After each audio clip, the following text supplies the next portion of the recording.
Rich, what's up, man? We got episode 2 of the Hi-5. Are you ready? I'm ready, man.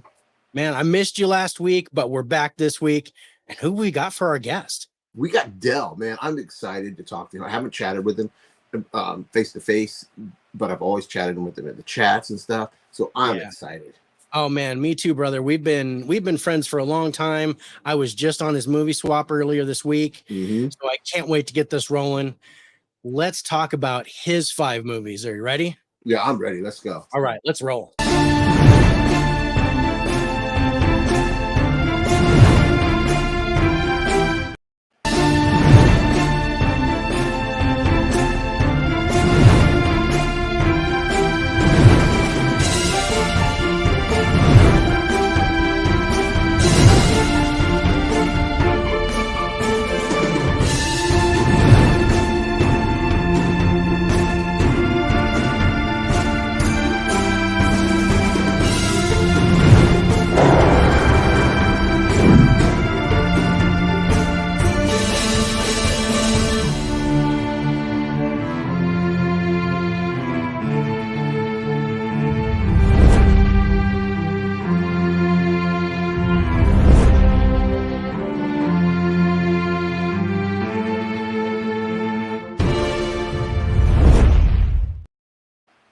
What's up, everybody? Thank you for joining the Faces for Radio podcast for season 2, episode 2 of the Hi-5. I am your host, David, aka the 4K Lowdown, and my co-host is Rich, aka Turner Fan 77. Rich, what's going on, brother? You ready for this? I'm ready, man. I'm excited to chat with Dell, man. He's been one of my favorite people on YouTube, so I'm really looking forward to this. Mine too, man. It's been a long time coming. I've been wanting to get him on my channel for a while. And so much so that I actually wrote an intro. So so I'm gonna go ahead and do that really quick, and then we'll bring him in. So, okay. With over 340 subscribers on YouTube, 2,700 followers on Twitter, and 1,200 followers on Instagram, Dell's influence level is amazing on multiple platforms.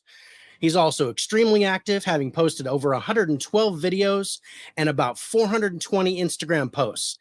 Wish him a happy belated birthday. Here he is, Dell from Dell on Movies. Dell, what's going on, brother? What's up? What's up, Dell? I feel special, man. That was a way better intro than I gave you the other night. I know. You were just like, hey, Dave. No, man. But yeah, I wrote that. I was like, man, I've been itching to have you on the show for a long time, Dell, and it's an absolute pleasure to have you. I appreciate you having me, man. I had a blast the other night. I just want to continue that tonight. Oh, me too, man. I hope you were completely 24 hours technology free yesterday. Pretty close. Did you make it? I posted one thing because I had to show off some of the gifts that I got, but other than that, I stayed offline. That's awesome, man. Yeah, I was gonna call you in on it, but you admitted it. So I was like, "Oh, I see a picture," but that's all right. That's okay. You did a good job. You've been such a big supporter of all our stuff when we do live, so I'm so excited to finally get our chat. I gotta support greatness, right? You guys are a great team. I love supporting you guys, man. Well, we really appreciate it. Oh man, thanks, brother. All right, we got a couple people on, so let's say hi to Pop Culture 33. Evan, Rich's top 5 time beat you to the joke. You did. Yeah, because they have a running joke on that. And we've got Caveman's on. Hey there, everyone. Hope everyone's well.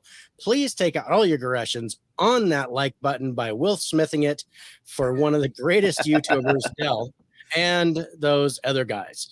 Thank you so much, Caveman, for acknowledging Dell and not us, but that's okay. And then Spicy says, "What's up, Dell?" And by the way, hey, David and Rich. Spicy's my guy. That's great. Man, Spicy, man. I like Spicy. Spicy's been like true to our channel too, watching our shows all the time. So yeah, great to have Spicy on. But yeah, so by the Hi-5 is basically I bring a guest on the show, aka you. You pick 5 of your favorite movies, and as long as Rich and I have the opportunity to be able to watch them, So there are a couple that we had to eliminate, and one that you eliminated last minute. Right. And oh yeah, I've got one thing to say about that. Tell him Jesse Lee sent you. Because you took that off of there. I did take that one off. And I was like, I like Posse. I had never seen it. So I don't know if you had a chance to watch it, Rich. It is a really good movie, but the one I put in, I don't think gets nearly as much love as it should, in my opinion. Anyway, we'll find out what you guys think of it. Which one did you sub it with? A Soldier Story. A Soldier Story. Yeah. So, and, but definitely get a chance for to watch Posse. It's a fun movie, more fun probably than Soldier Story. I'd never seen Soldier Story when I watched it. That was the first time watch for me. That was the first time watch for me too. I'd never seen Soldier Story. So that was an interesting watch. Yes. I gotta say, never seen any of these movies. Which one should I watch first? Oh, well, man. I have my favorite. Rich has his favorite, and I'm sure Dell's gonna have his favorite of those 5 by the score when we get done with this. So okay. We'll see how that is. But yeah, I've already got Rich and my rankings done. So that way this episode doesn't take 6 hours to do because we're all trying to start at the same time. All right. So Dell, in the midst of all these, we're going to have 5 hot seat questions. One question before each movie that we talk about. Got it. Just to get a little bit, know a little bit about your watching preferences and what you like about movies, things like that. I don't want to get too personal, but I want to know a little bit more about you and let the audience know a little bit about you too. Okay. So I'm going to hit you with the first question right now because we're getting ready to start the first movie. Hot seat question 1: do you prefer to watch movies in the theater, on digital, or through physical media? In the theater. I love going to the movie theater. Always, we try to go as often as possible. Never as often as I like, but I try to go as often as possible. And sometimes I'll just go by myself if it's something I know nobody in the family wants to see. So that's the best way to watch a movie for me. Nice. I agree. Holland in the house. What's up, Holland? What's going on, Holland? Nice saying hey. Oh yeah, Culture Trini's in the house. What's up, Culture? Hey. I think no, he's been on here once before. Not on the Faces for Radio because this is our new brand, but on the Lowdown, he was on our show once before. So it's good to have you back. Yeah, they're all saying hey to each other, so we'll let them talk amongst themselves. All right, so let's get to your first movie, and this is the lowest score by average. So not necessarily my lowest or not necessarily Rich's lowest, but our lowest put together. Okay.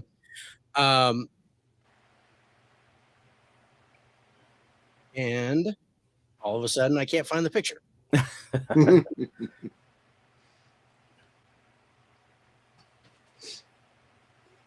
He's still working. That's why it is a Soldier Story. So it is our lowest scored movie. Shocked.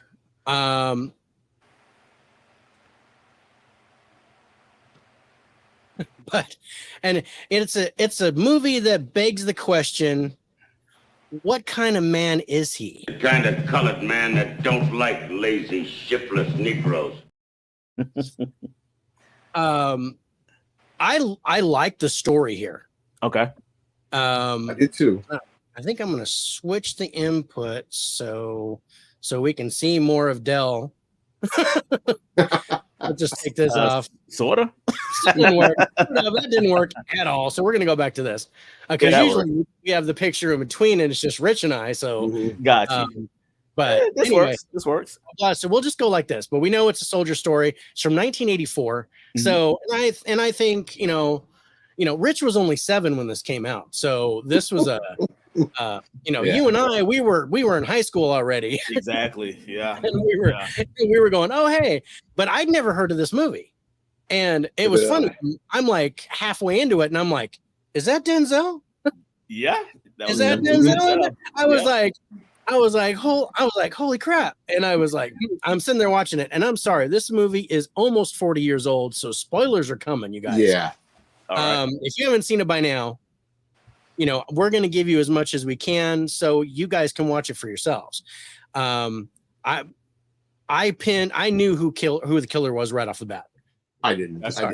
I knew it right off the bat because I really didn't know what was going on at first, but I'm sitting there, I'm like Denzel looks like a psychopath. So that explains this being the lowest score if you figured it out pretty early. It's not, well, it actually isn't my lowest score. Okay. Of the Let 5. me pull my numbers It up. was Rich's, but it wasn't my lowest score of the 5. Okay. I have a different one that was in my lowest one, Got and it. we'll get to that a little bit later. I got a good idea on that one, but we'll go ahead. A good idea which one that is, but this one, remember when we talked about Fences, and you mentioned how Fences was based on a play. Yes. And how I felt about that, and it was like I was like, I didn't realize that it was based on a play until you said it, and then I was like, okay, now that makes a lot of sense. Right. This is also based on a play. Oh, I didn't know that. And I noticed it right away because of our talk earlier this week on movies. I ruined it for you then, huh? You ruined it for me, but in a good way, because I was like, I'm like, this feels like a play. And then it's set like in the opening credits is based on the play, blah blah blah. And I was like, okay, I was right. So I was like, oh wow, it is based on a play, and I got that feel. So again, it's very dialogue based. It is situation based because a murder happens that they're trying to solve. Yeah. And I'm just gonna read the synopsis for everyone. So you know how I am with IMDb. IMDb should sponsor us. They should. They should. I agree. We should be getting kicks from them. You give them a lot of business. Yeah. So it says an African-American officer investigates a murder in a racially charged situation in World War II. That's a really basic way of putting this, but it's kind of like a murder mystery. Sergeant gets killed, and they send this captain from Washington, D.C., who just happens to be African-American, to investigate it when this area is predominantly white racist. So there's a lot of racial tension in this movie. And I got to say, I think the saddest part of the movie was the story of CJ. Yes. Yeah, I would agree with that. I agree. And what happened with him, and that made me think, this sergeant's a bastard. He should probably get killed anyway. But yeah, he was not a nice man. He wasn't a nice person, and I was like, how are you a credit to your people? That's not right. Right. Now, the thing I didn't like about this movie was a lot of the acting. The sergeant, the guy that was murdered, I think it was the sergeant, right? Yes. He came off very Barney Fife to me. I did. And I liked his performance. I didn't. And he was nominated for an Oscar for best supporting actor. He was? Yes, he was. Oh, wow. I thought he was the weakest link, in this movie. Yeah, no, I thought he was one of the strongest. Him, weird. Denzel, and Rollins probably. Yeah, captain. I thought he was really good. He was rigid, but he's supposed to be. Right. I think my lowest points acting wise were with Robert Townsend, who it was great to see him. But he's not a soldier. He didn't belong there. And David Alan Grier, I didn't think he did a good job. He's not a good actor. I would agree with that too. I would agree with that.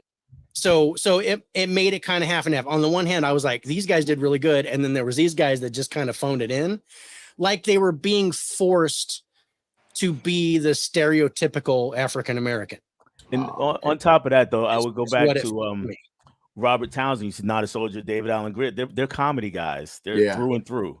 Yeah, no, they're comedians, and then they're put in this serious situation. Was this one of David Alan Grier's first roles? I believe so. Because he looks so young. He looked really young. I mean, all those guys look really young. There was one guy, I remember him from one of the Die Hard movies. I can't remember his name, but the sergeant, the one that was always kissing the other sergeant's butt. Yeah. Private. He was in Die Hard 2. Mm-hmm. And I was like, man, he looks really young. But yeah, everybody saying hi to everybody there. K-Man. Spice saying congrats on 200 subs. Thank you so much, brother. Appreciate that. Congrats on that, my friends. Yep, I hit 202 this morning, so I'm very happy about that.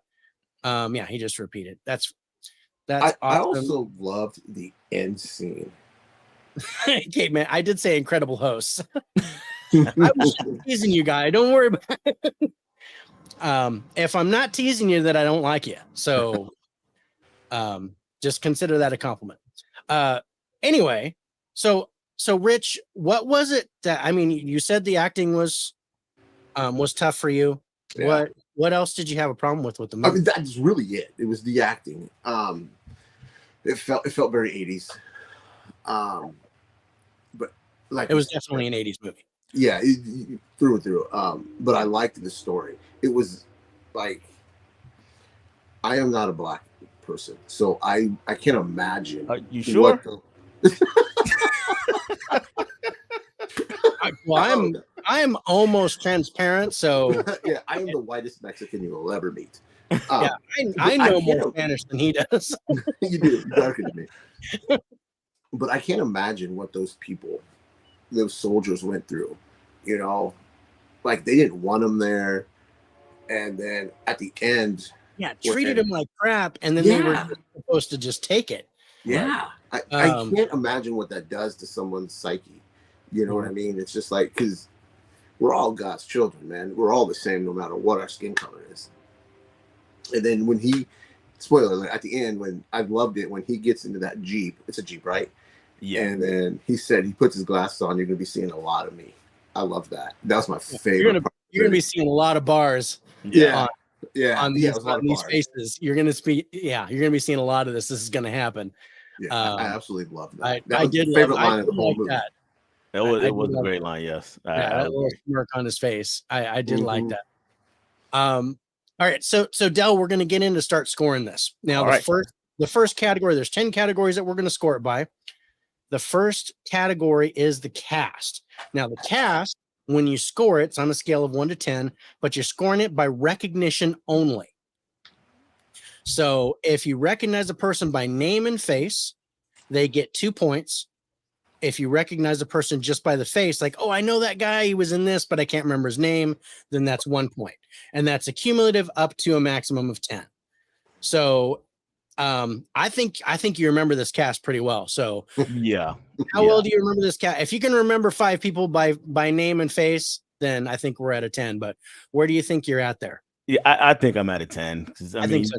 Just with Denzel Rollins right off the bat, David Allen Greer, Robert Townsend, Patti LaBelle is in the cast. That's 5 right there. Oh, yeah. Miss Patti was awesome. Yeah. In this. I mean, they only had her sing, and that was it. That's all you need from Patti LaBelle. That's all you need. But yeah, as soon as that first opening song pops up, when they're in Big Mary's barbecue, and I was like, that's Patti LaBelle. I know that's Patti LaBelle. I didn't even look up. I was like, I know that's Patti LaBelle. Oh yeah. But yeah, that was one of my favorite parts, is the music when she was involved. Yeah. So those 2 songs that she did in the movie were awesome. You can't go wrong with that. So. Can't go wrong with that. Okay, so we're gonna put a 10 there for you, because I'm at a 10 for the cast, so I knew you would be at a 10. Yeah.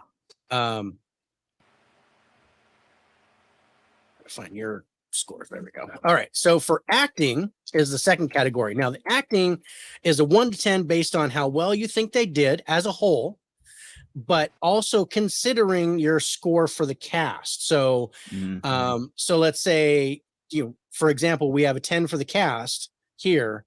Did all these actors that you recognize, did they all do a good job? If so, then you probably give a 10 for acting. But if they didn't do up to par, then you probably lower the score a little bit. Whereas if you have the same acting ability, but you didn't recognize the people, you might give the acting a higher score, but the cast a lower score. Kind of know what I mean? Yeah. Yeah, I'm with you. Okay. So thinking about that, what would you give the total acting score here on a 1 to 10? I'd probably say a 9, and with we talked about David Allen Greer and Robert Townsend being weak links, but I think that their parts are so small that it doesn't detract too much. And I really like Adolf Caesar, the one that was murdered. Yeah. Now it's interesting though, Rich. Though it's one of those things where if it's 80s acting, but if you had seen it in the 80s and you see it over the years, it doesn't bother you as much. Whereas just seeing it now, it kind of stands out probably.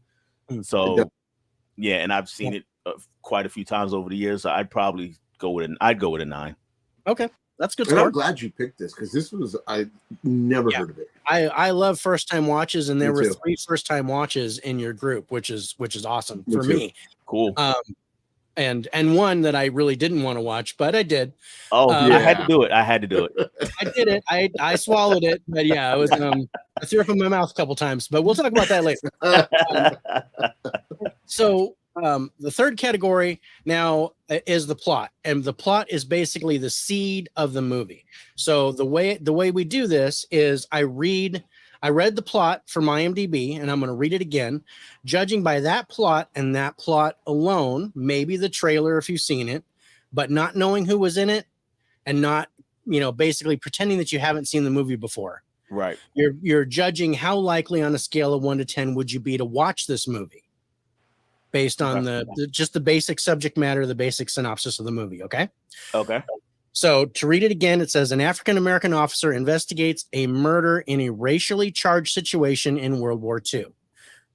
And without knowing any of the cast, without having seen it before, how likely would you be, if you've seen the trailer, to watch this movie on a 1 to 10?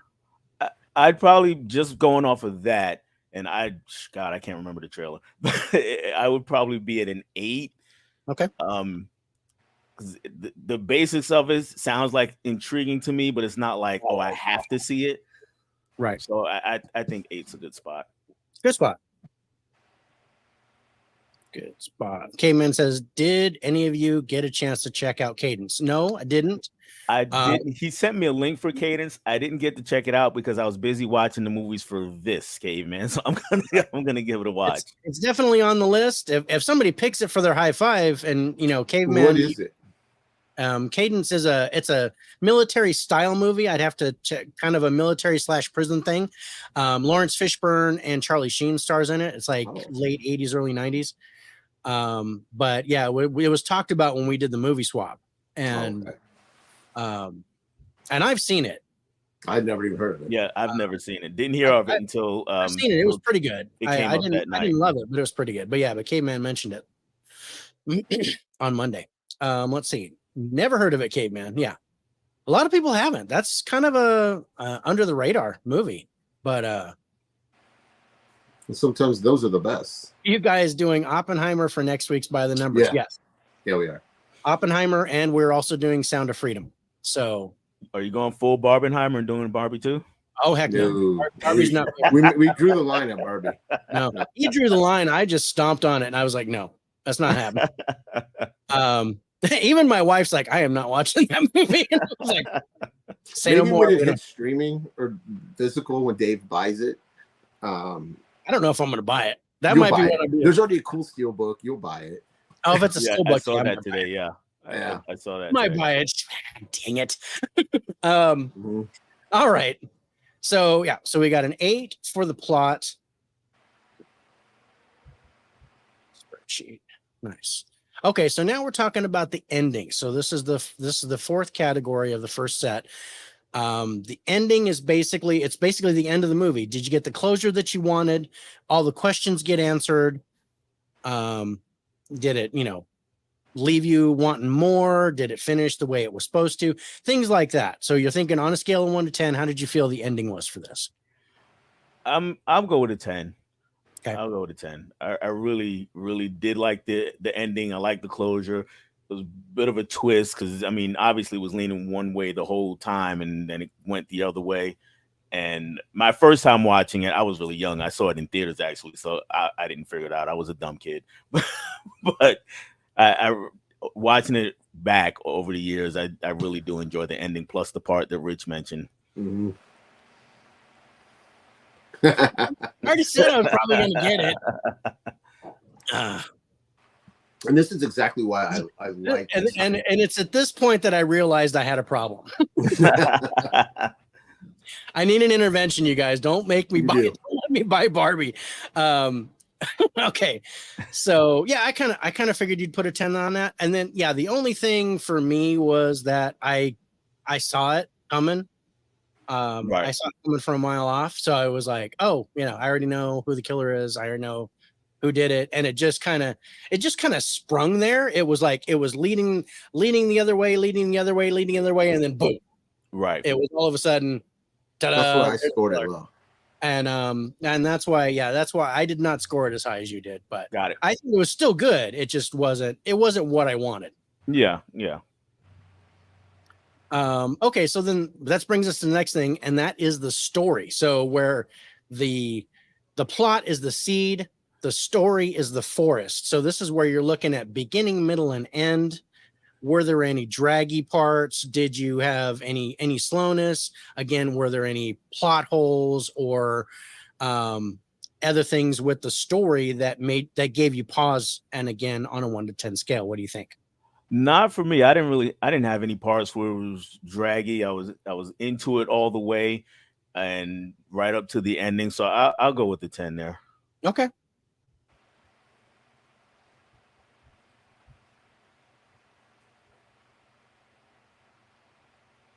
But he says David needs an intervention on his steelbooks. Rich needs an intervention on those Cardinals. Don't drag me into this, Spicy.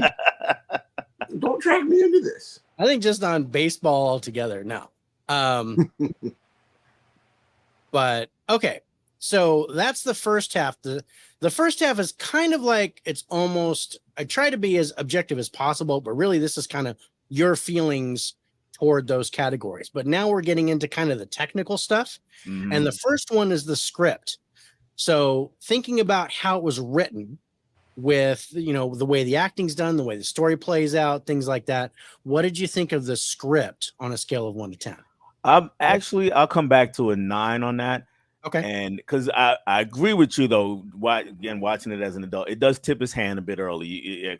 Like you said, Denzel is kind of clearly a bit off. So I'll go with a 9 on there because, yeah, it tips his hand too early. Yeah. It was nominated for an Oscar for screenplay, if I remember correctly. I believe it was, yeah. Yeah. So, and I thought it's based on the play. So the play is already a screenplay. So I didn't think they really had to adapt it too much to make it into a feature film. But let's see. Caveman says, Spicy, we talked about Cadence in the last stream. It's about Military Stockade, 1990. So yeah, I was right about the year. Charlie and Martin Steen, Lawrence Fishburne, Michael Beach, Josh Tolles, and Blue Mancuba stars in it.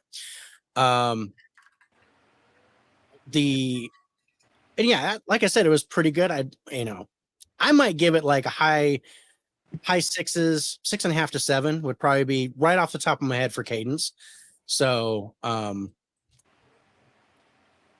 sounds solid. I'll have to check it out. Check it out. I think it's worth a watch.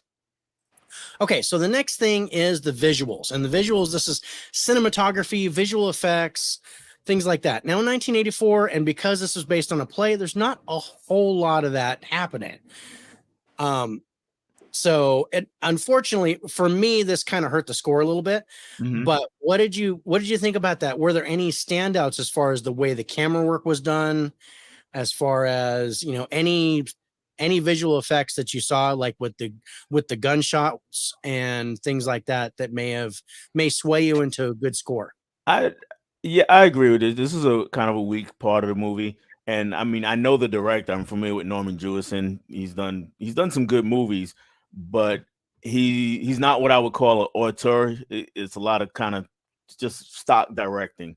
And so I would say probably a 7. So it's not nothing terrible, but nothing stands out. It's just, point the camera at the actors and let them do what they do.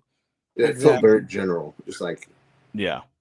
Yeah, and I think that's where it kind of like based on a play kind of came in to where it was just kind of focused on the players. Yeah. And not so much on the set.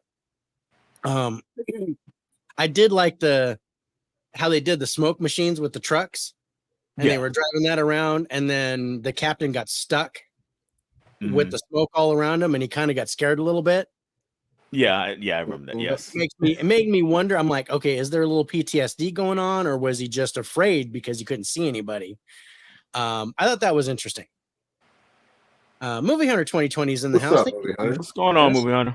Smash that like button, please do. I want to take this opportunity to thank you all for joining us tonight, and also anybody that catches us on the replay. Thank you so much for watching us. Yeah, we really appreciate it. Check it out on Spotify when we put this on there. Okay, so the next thing is the directing. You said you're familiar with the director. So how do you think the directing was for these guys on a scale of 1 to 10? And this is maybe based on other work that they've done or other work in the genre. Okay. However you want to pace that. Usually what I did last week with Mega Mike the Movie Man was base it on other movies that that director had done as opposed to other movies of the genre. So then they could basically base on their work. So what do you think on a 1 to 10 scale for this director? So first, I mean, if you don't know the name, you've probably seen some of his other movies. He did Moonstruck. He actually did In the Heat of the Night. Oh, I didn't know that. Yeah, that's a good movie. Yeah, Rollerball. Did the Hurricane too, right? With Denzel. Yeah, he did the Hurricane with Denzel. He did Rollerball, the original one. Yeah, so he's done some movies that a lot of people have seen. And in this case, I think it was really just kind of, again, it was just kind of point the camera at them and let them do their thing. Nothing bad, but nothing stand out. And I think a lot of his movies kind of have that quality, but I'll say I'll stick with a 7 on that one too. Okay. All right. The next thing is the music. So we're talking about the score, the soundtrack, even sound effects, if they kind of have a bearing in the movie.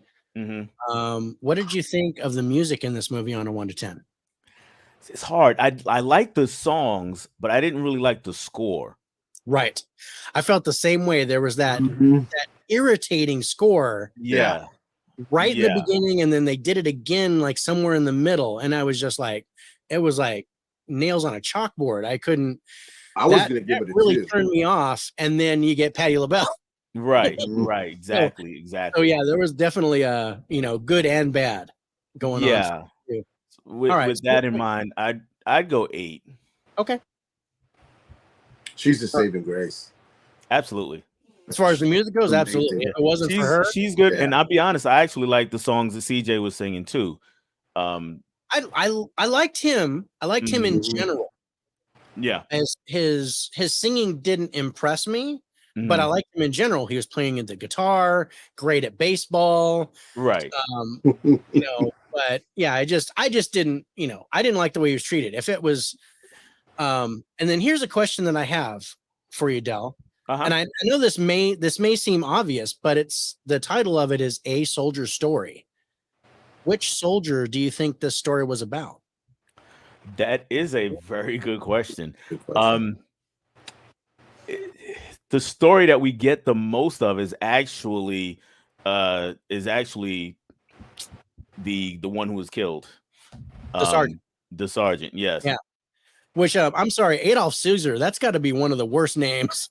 Yes. I'm sorry. I mean, I don't know if he did that for his stage name or if that was his birth name. But Adolf Caesar, that's got to be horrible. That's a rough name. Side note to names. This is not really related, but since you brought it up, my sister just randomly texted me today, and she's like, "Wait a minute." She brings up Billy D. Williams. So she's like, "Billy D. Williams? Is his name William D. Williams?"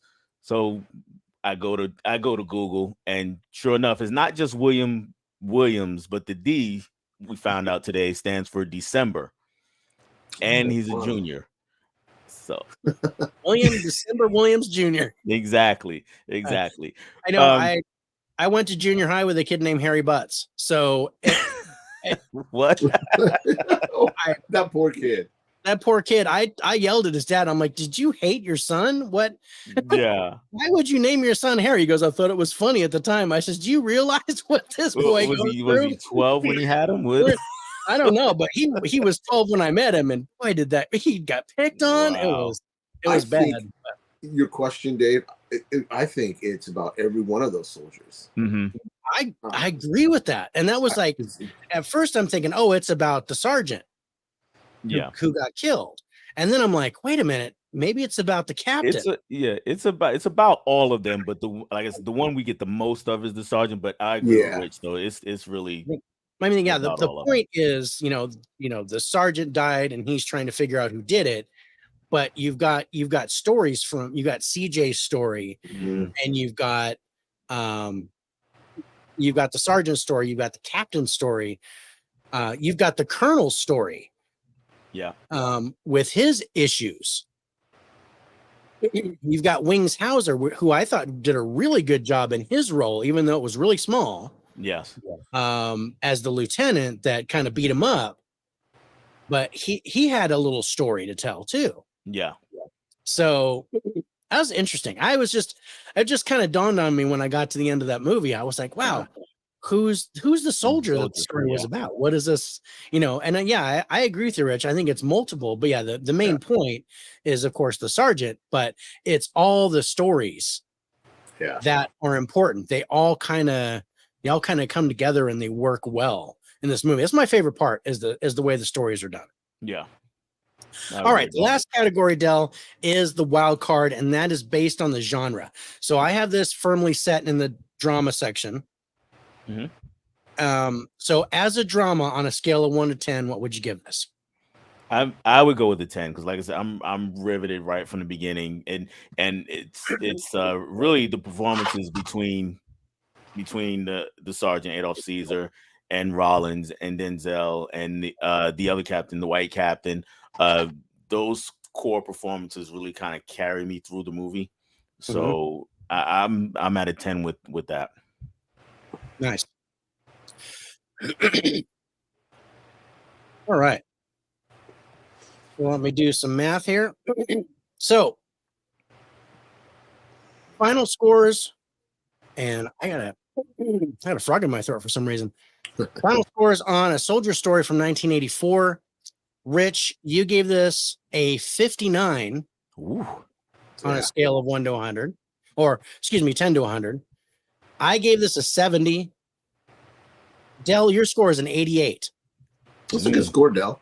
That's a solid score. Yeah. And this is another reason why all film is subjective. Oh, absolutely. Yeah. This hit really well with Dell, it hit well with you, and it just didn't sit well with me. And you can tell, and I'm glad he scored it as high as he did because he picked the movie. Right. Yeah. No, it makes sense. But yeah, IMDb gives it a 7.2. Rotten Tomatoes critics score 92%, and the audience score is 82%. So Dell, you're right in there with Rotten Tomatoes. Yeah. They should be a sponsor too. They should be a sponsor too. Yeah. I would agree with that. They get a lot of play on this channel. Yep. All right. Good first offering, Dell. I want to thank you for giving us the opportunity to watch that for the first time. Thank you for that, Dell. Yeah. One more thing about that movie I will say is that it needs to come out of DVD hell. Please put it on Blu-ray at least. Who put that out? Who's the movie distributor? It was a studio. This is Columbia. Yeah. Which is Sony, right? Sony? I believe that's Sony, yeah. Well, good. Thank you for picking that, man. Sure. Thank you. It looks like Miss Caveman showed up. What's up, Miss Caveman? Thank you so much for joining us. We appreciate you. Yeah, Miss Caveman. Everybody's saying. The Winnie the Pooh Bud and Honey Steel is fire, though. Blue or not. Okay. That got a steelbook? I didn't know that. I didn't know that either. I didn't know that either. I'm not looking for that, but I'm now I'm going to start. Steelbook. Oh, Skinamarink did have a steelbook. I know. And I almost bought it, and I'm so glad I didn't. Oh. But I still bought the damn movie. I still haven't watched that movie. Don't. Oh, please don't. Don't.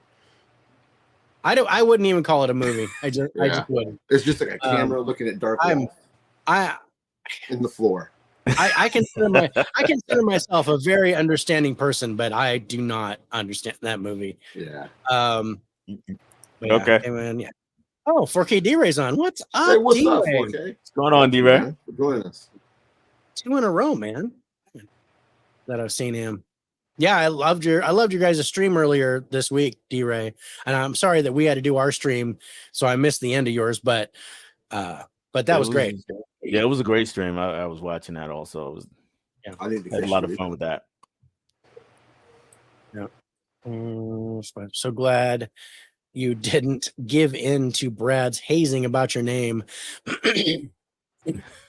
Nice, saying hey. Walmart exclusives. Yo, D-Ray saying hey. All right, so we got a bunch of hays. Hey to everybody. Hey, thank you all, as always. Hey all. Hey all. Oh, yeah, and I had a couple of pictures from the movie. I will say that this movie I needed to take a shower after this movie. There was some tough scenes, everybody was really sweaty. See, this is what I want to talk about. I'm looking at this and I'm like, Denzel looks like a psychopath. Yeah, he does. It's funny. My daughter was watching this movie with me, and as soon as it comes on, she's seeing everybody sweaty. She's like, "My God, is it hot in there?" It must be.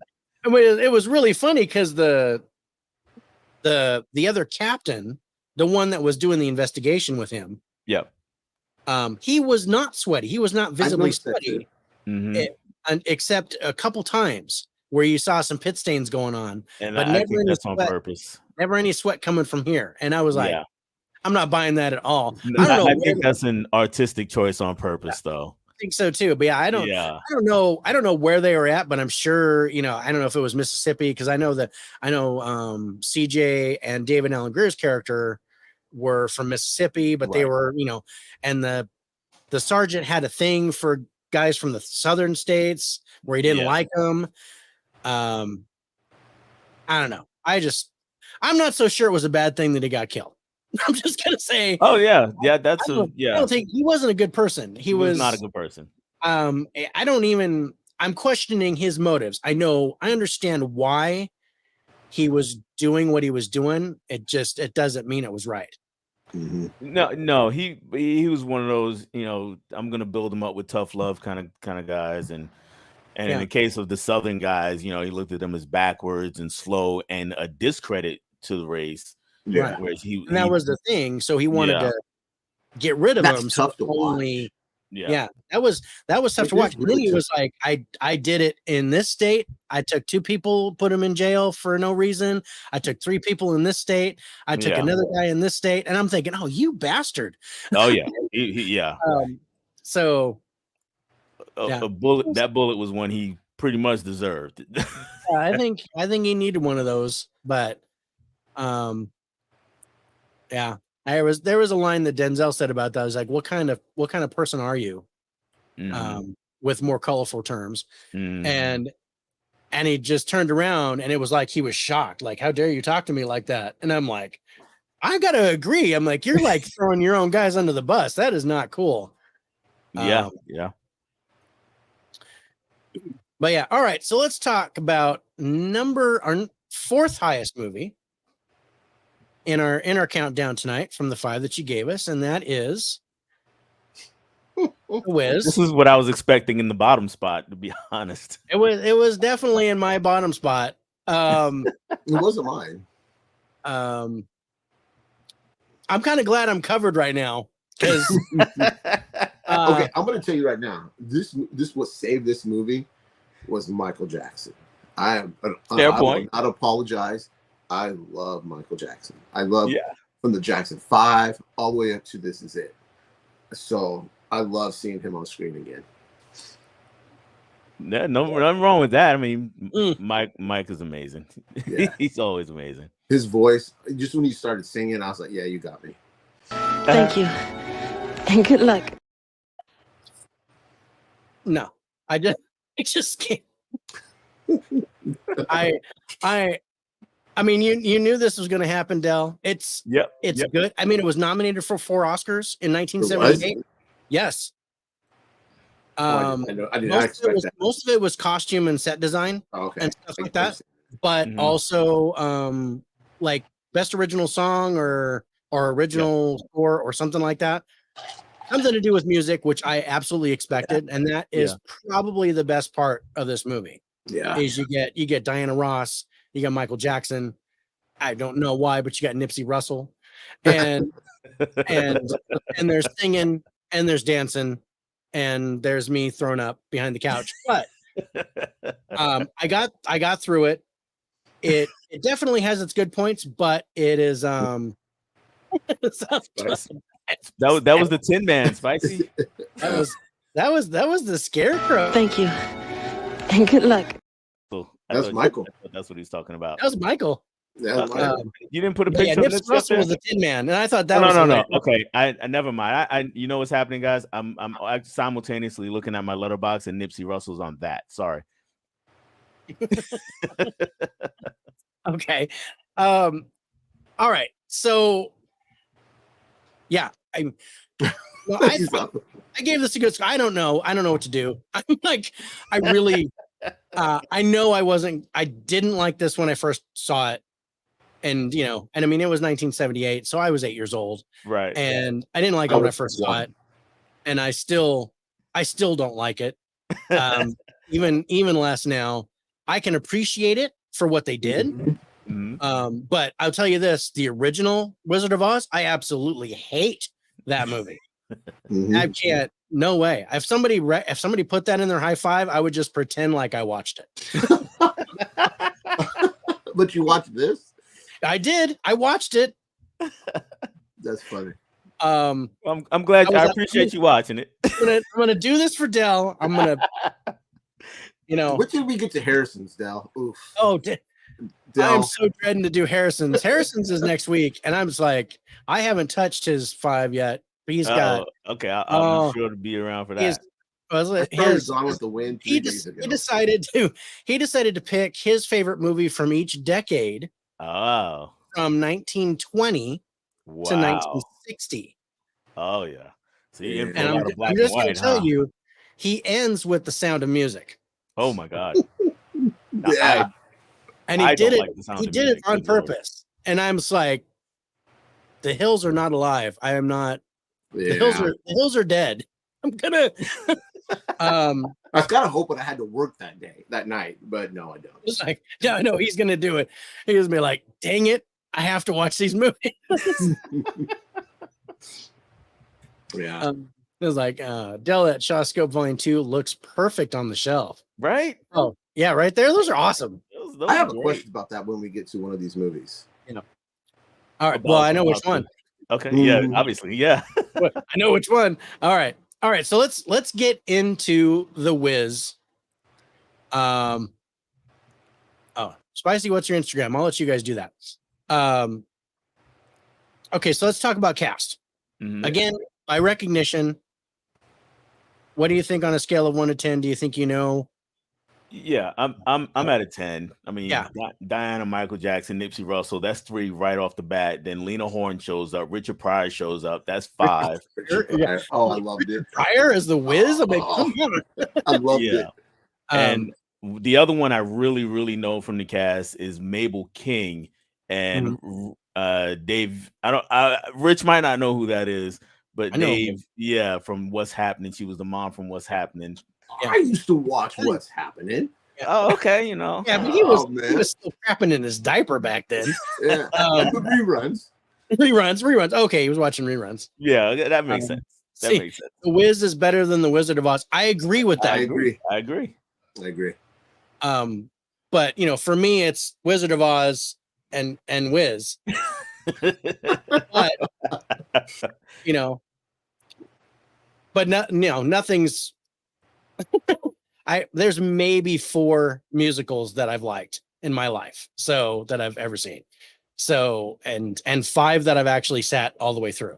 I don't know how you survived this, bro. I paused it several times. One time I left the room until the song was over, and then I came back. And there was a lot of skipping and stuff, and I was like, I'm out. I'm gonna go. Did you leave the room? Was it the space when they're like in space or some shit? That was one. I paused that one. And I was like, hey, I need a minute. I wish I could have been sitting next to you. Oh my god. It would have been a drinking game. Every time Dave pauses it, we got to do a shot, and we'd be drunk. You guys would be plastered. This reminds me when I was forced to watch Moana with my daughter because I made her watch the quiet ones. I made her watch a scary movie, so I had to watch a Disney movie. And Moana wasn't that bad, but when they break into song, I get this eye roll thing. And then literally my daughter turns and takes a picture of me and puts it on Snapchat every time a song broke out and films me on Snapchat with me going, oh. That's funny. That is hilarious. But I was alone in the house when The Wiz was on. So you didn't make your wife watch it with you? No, she went to work. She said, I got to go to work. Look at the time. But okay, so let's get to the acting. So again, based on the cast, what did you think of the acting on a scale of 1 to 10? The acting was weak. And I'd probably say around a 6. The acting was weak. No doubt. I gave it. Okay. Yeah, I think that's what you gave it. Yeah. Mm-hmm. I did not give it a 6. So Dave is saying crap below crap is still crap. The music is what pulls me out of the Disney movies. Now that just buries me deeper and just into the 7th circle of hell. Depends on the movie. Some it does for me, and some it's like it's cool. I can't.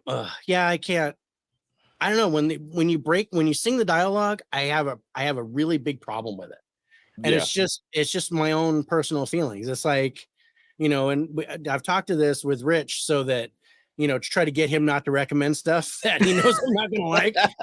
I had the opportunity to recommend that West seems Side to have Story. backfired for the Hi-5 because you hit me with one. Harrison hit me with all of them. Because I'm like Harrison, I don't like black and white movies. I don't like musicals. I don't like movies with animals that talk. I don't like glorified drug use, and I don't like gang violence. And he's like, okay, I'll give you all black and white movies and musicals. And I'm like, really? Moana not sounding too bad now, huh? What's that? I said Moana not sounding too bad right now, huh? No, I'd watch Moana every day and twice on Sunday before I have to watch The Wiz again. And I am dreading the Sound of Music. I am I am like pushing that as far as I can. Isn't that like 3 hours long too? It is. I think it's like 3 hours long. Gone with the Wind is over 3 hours long, and I'm dreading 4. Now. It's 4 hours. 4 hours long. Yeah, crazy. That's why I was thinking. I'm just like, I don't want to watch. I don't want to watch that. And the other one is The General, which is like from 1927. It's a silent film, and I was like, I like The General. Yeah, it's silent, but I like the General. So the stunts are amazing. I'm hoping that'll be okay with Buster Keaton. Yeah, I'm hoping that'll be. The stunts are amazing, and it's only an hour and 7 minutes. Yeah, he was going to make me watch Metropolis. Ooh, the and I'm like, version please or whatever. Don't make me watch Metropolis. That's like 2.5 hours too, isn't it? Yeah. It's he wanted me to watch the extended version, which is 2:45. Oh, okay. Don't get crazy. And I'm like, oh darn, I can't find that one. Another one. I actually like Metropolis too, but I get it. I get the point. Gone with the Wind is true epic. Okay. It's in Evan's top 5. So all right, so let's go to the next category, and that is the plot. So I'm going to go to our trusty dusty IMDb and read whatever they've got. And it says an adaptation of The Wizard of Oz that tries to capture the essence of the African American experience. That sucked. Mm-hmm. So taking that into consideration and or maybe seeing the trailer, how likely would you be to watch this movie on a 1 to 10? Right, so you say that sucked, but for me that works because that worked for you. Okay, that works because it's like, okay, I actually like the Wizard of Oz. Unlike you, I like the Wizard of Oz. Okay. And it was like, okay, we're doing a black version of the Wizard of Oz. I'm in. So that I'm gonna go with a 10 on that one. Can I ask you a question, Dell? Yeah, go for it. It's kind of a serious question because it just dawned on me when he read that. When you hear, let's say Wizard of Oz, this is a take on it for the black community. How does that make you? I want to word this right. Is that something you want to see, or do you want to just see the movie? Like, you don't have to have representation. You understand what I'm trying to say? Yeah, I do. I understand what you're saying. You got to, for this particular movie, you got to take into account when it came out. So in 1978, representation was far less than now. Right. Exactly. So it was like, okay, that's one of the things that helped blaxploitation take off, because this really was at the tail end of the blaxploitation era. You know, if you look at a lot of those movies, it was like, well, this character is a black version of that, and this character is a black version of this. We had Blackula. Shaft was really a black kind of James Bond kind of character. Oh, I didn't see. I am not familiar with that era of film. Yeah, and that's how they marketed a lot. And because there were just no movies really out there for black audiences. So when this came around, it was like, yeah, most of us like the Wizard of Oz, but hey, let's see what it would look like with a black cast. So at that point, it was like, yeah, I want to see that. Now, fast forward all these years later, I'm not so much going, okay, I need a black version or a black adaptation of everything. I would like more original content, but I understand that, yeah, sometimes we get characters now who are race swapped, and my feeling on that is if the character, if their race is not central to their identity, then I don't have a problem with it, but It's not something I'm looking for. Yes. But at the end of the day, I also do want original black stories in black cinema too, and not just black stories, but Latino stories and whatever other races out there. Give me all the stories. Yeah. I mean, I didn't mean to get serious. Story, and I thought I was going to hate that. No, good. It's a great question. Thank you for answering that, man. Yeah. I didn't mean to curtail or the hijack the. Nah, you're good. At least I think you're good. I don't know what Dave's thinking, but I think you're good. He has that serious look on his face, like I'm going to kick his ass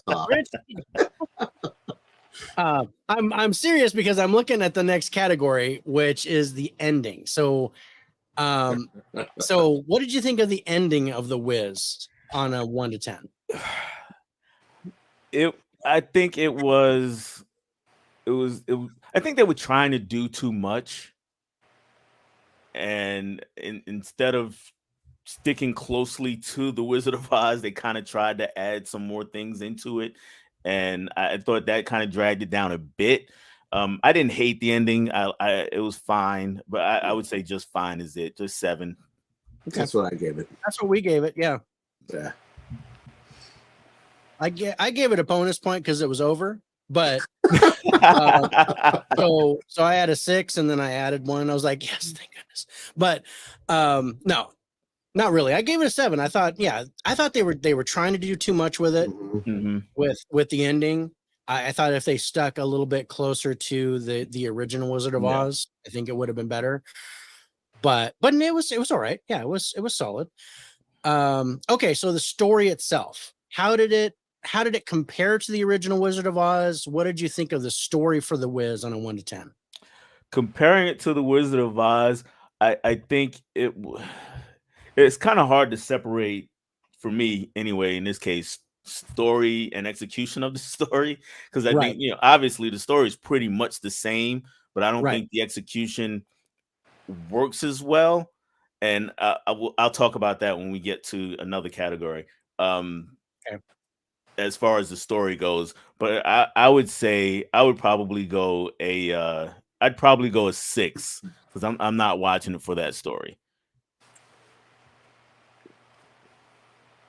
Again, that's what I picked. Or that's what I scored.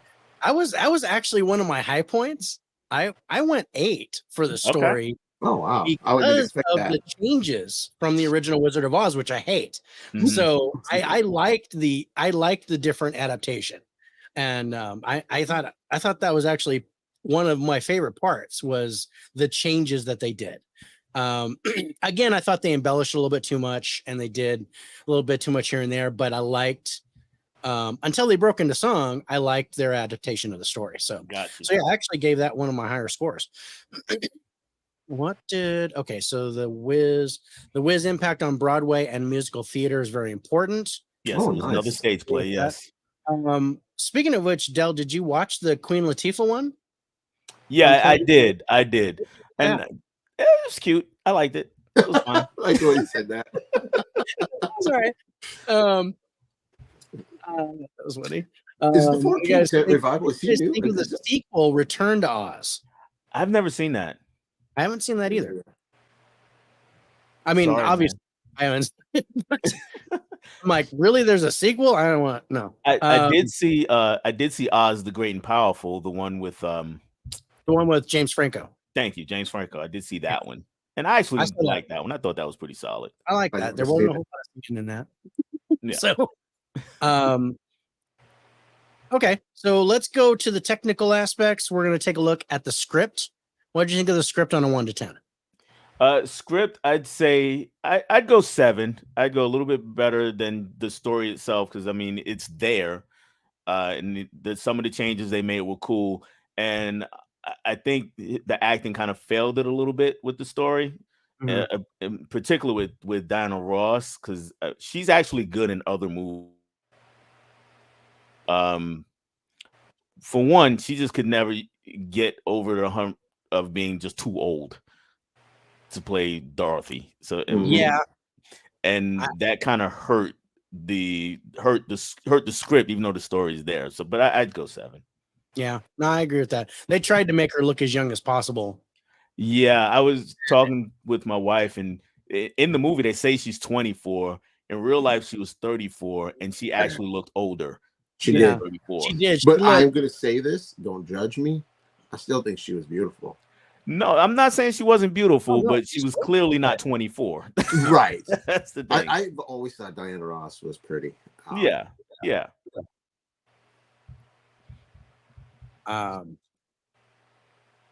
But yeah, now that's a good score. All right. Next thing is the cinematography. Again, scale of 1 to 10, the visual effects, the photography, the way the shots were done. I think this was one of the Academy Award nominations was for cinematography for this. Yeah. That kind of surprised me, but a lot of costume and set design. So I think that's part of it. But what did you think of the cinematography or the visual? I'm with the Oscar nomination. I'd go 10 on that.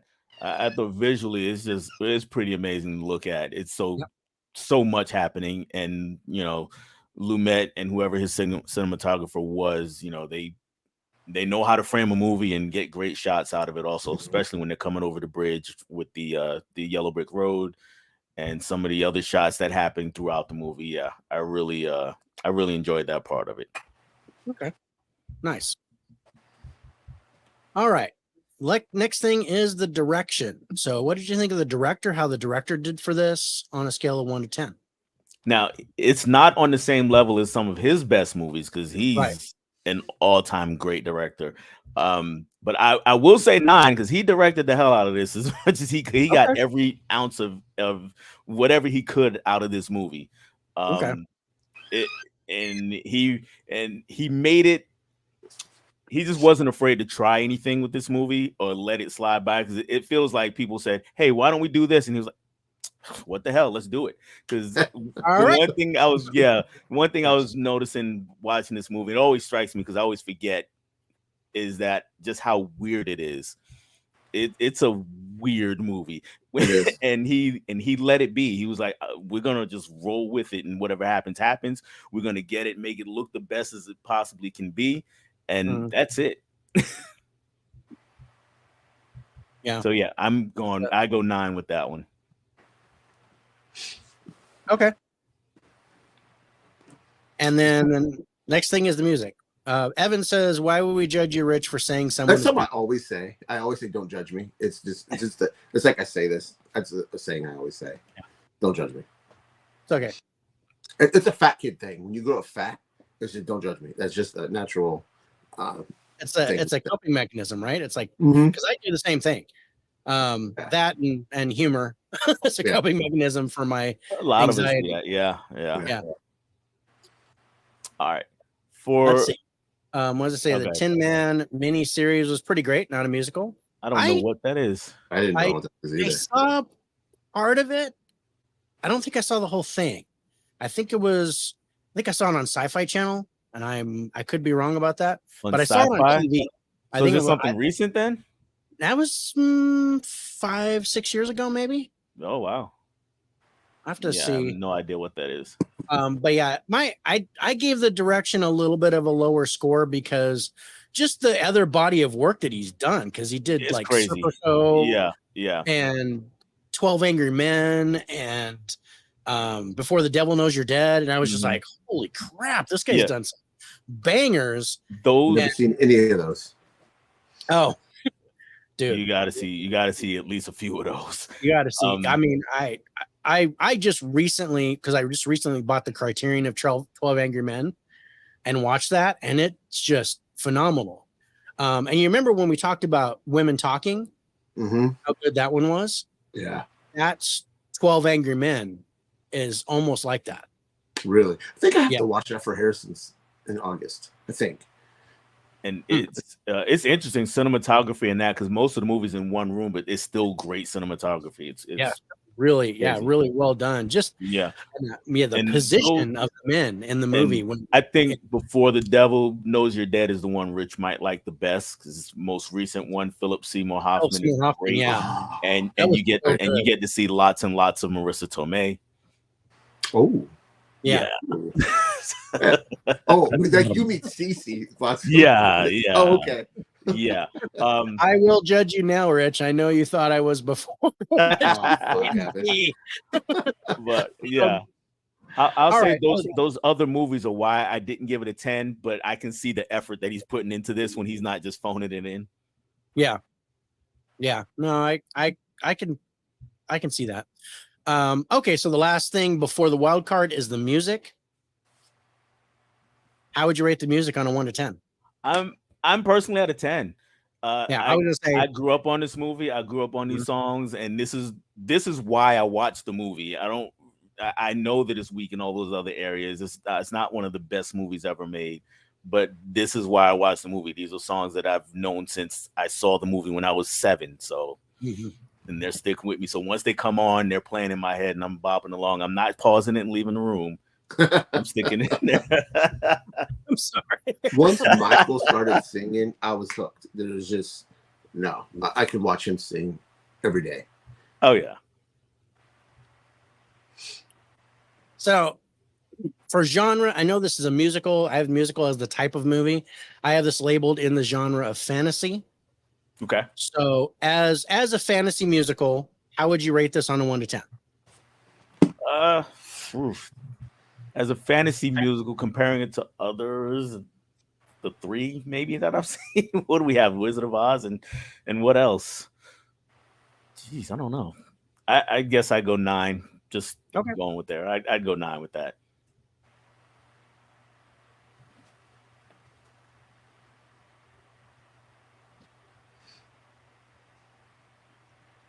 All right, I'm going to do the math on this.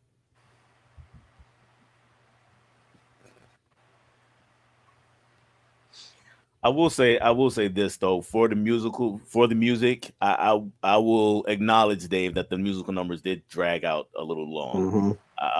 They did. Yeah. But I think my favorite one is when they're dancing on the yellow brick road. He's on down the road. Yeah. Yeah. That's fantastic. Yeah. Oh man, that one was really good. My favorite. That was when I walked out of the room. You're kidding. No, that was when I walked out of the room. Oh, it was David. I couldn't. It was but I knew that one. I mean, I've seen this before, so I knew that one, and I was like, I'm okay. I don't need to watch that part. And I walked outside, watered my plants, and I came back in. Yeah, for me, it's that one and No Bad News when they meet the Wicked Witch at the end. Don't bring me no bad news. I really like that one. I did like that one. Yeah. I like that. Yeah, I did like that. But I like the music. I thought the music was great. It's just, you know. I think I gave that a 10, didn't I? Yeah, you did. Okay. And Richard Pryor, man. I love Richard Pryor. Yeah, he was so great to see him in there. Yeah. He's one of my all-time favorites. All right, so let's go to our final scores. IMDb gives us a 5.5. Rotten Tomatoes critic score 41%. It's okay. Audience score 65%. Rich, you gave this a 69. I gave it a 65. Dell, you gave this an 84. Oh, it was that high. I didn't realize I was even that high. Okay. But that makes sense. Score, man. Yeah. You threw 4 10s at it, so yeah. I remember messaging Dave. I didn't like this movie, but we both said we scored it really well. Got it. Yeah.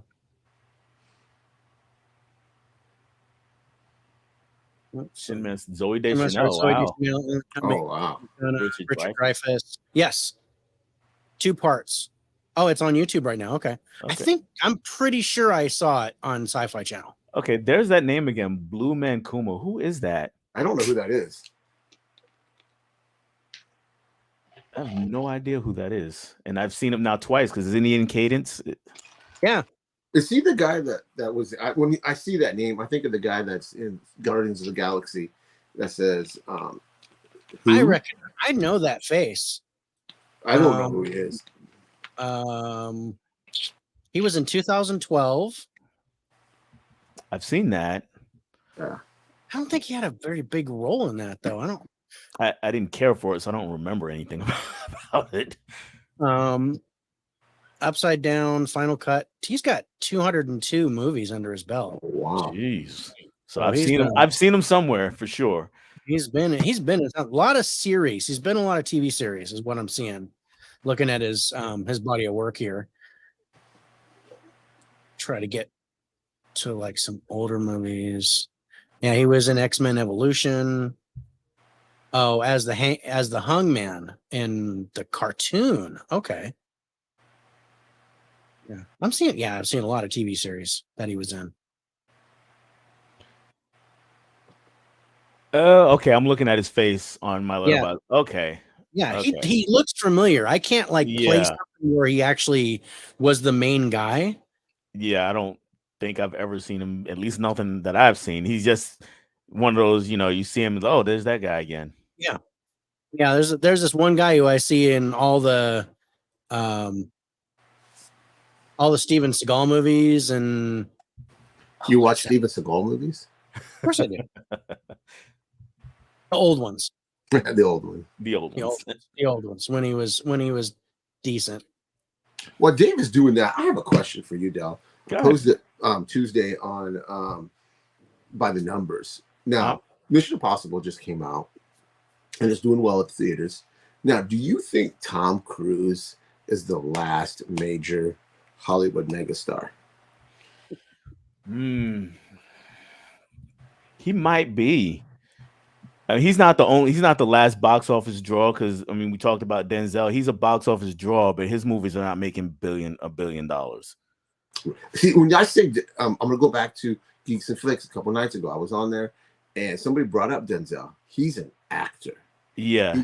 He's a better actor than Tom Cruise, no doubt. Hands down. But when you talk about a movie star, though, he's the only really other just person where, at least for me, he's the only person where I'm like, okay, he's in that, I gotta go see that. Yes. And Tom Cruise has that.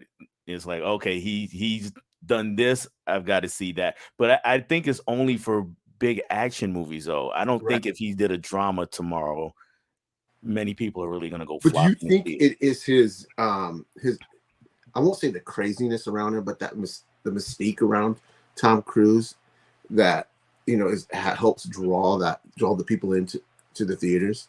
Or do you think it's the movies itself? That's part of it. But to be honest with you, I think the Mission Impossible movies, I haven't seen the latest one, but they keep getting better. Mm-hmm. And the series just keeps attracting more fans. And then he went and dipped his toe in the nostalgia pool with Maverick. So everybody wanted to see that, and that took off. Yeah.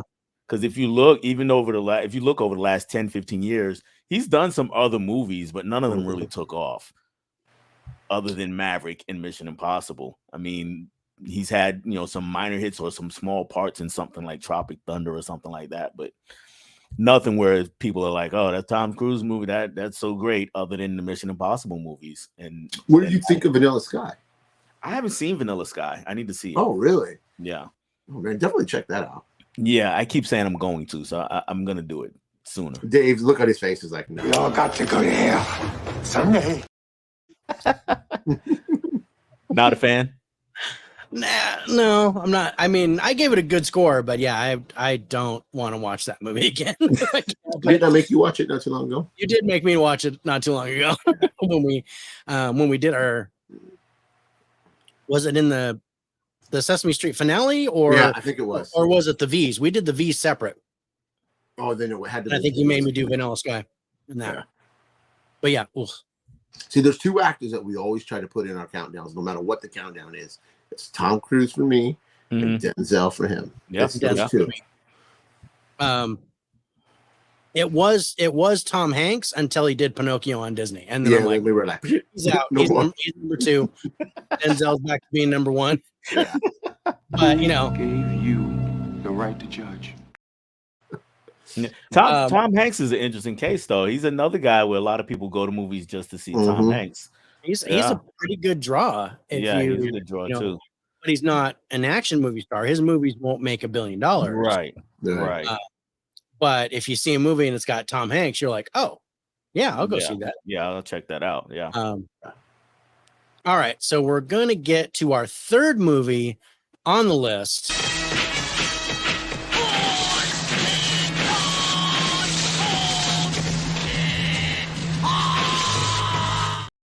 Yeah, it is the 36 Chamber of Shaolin.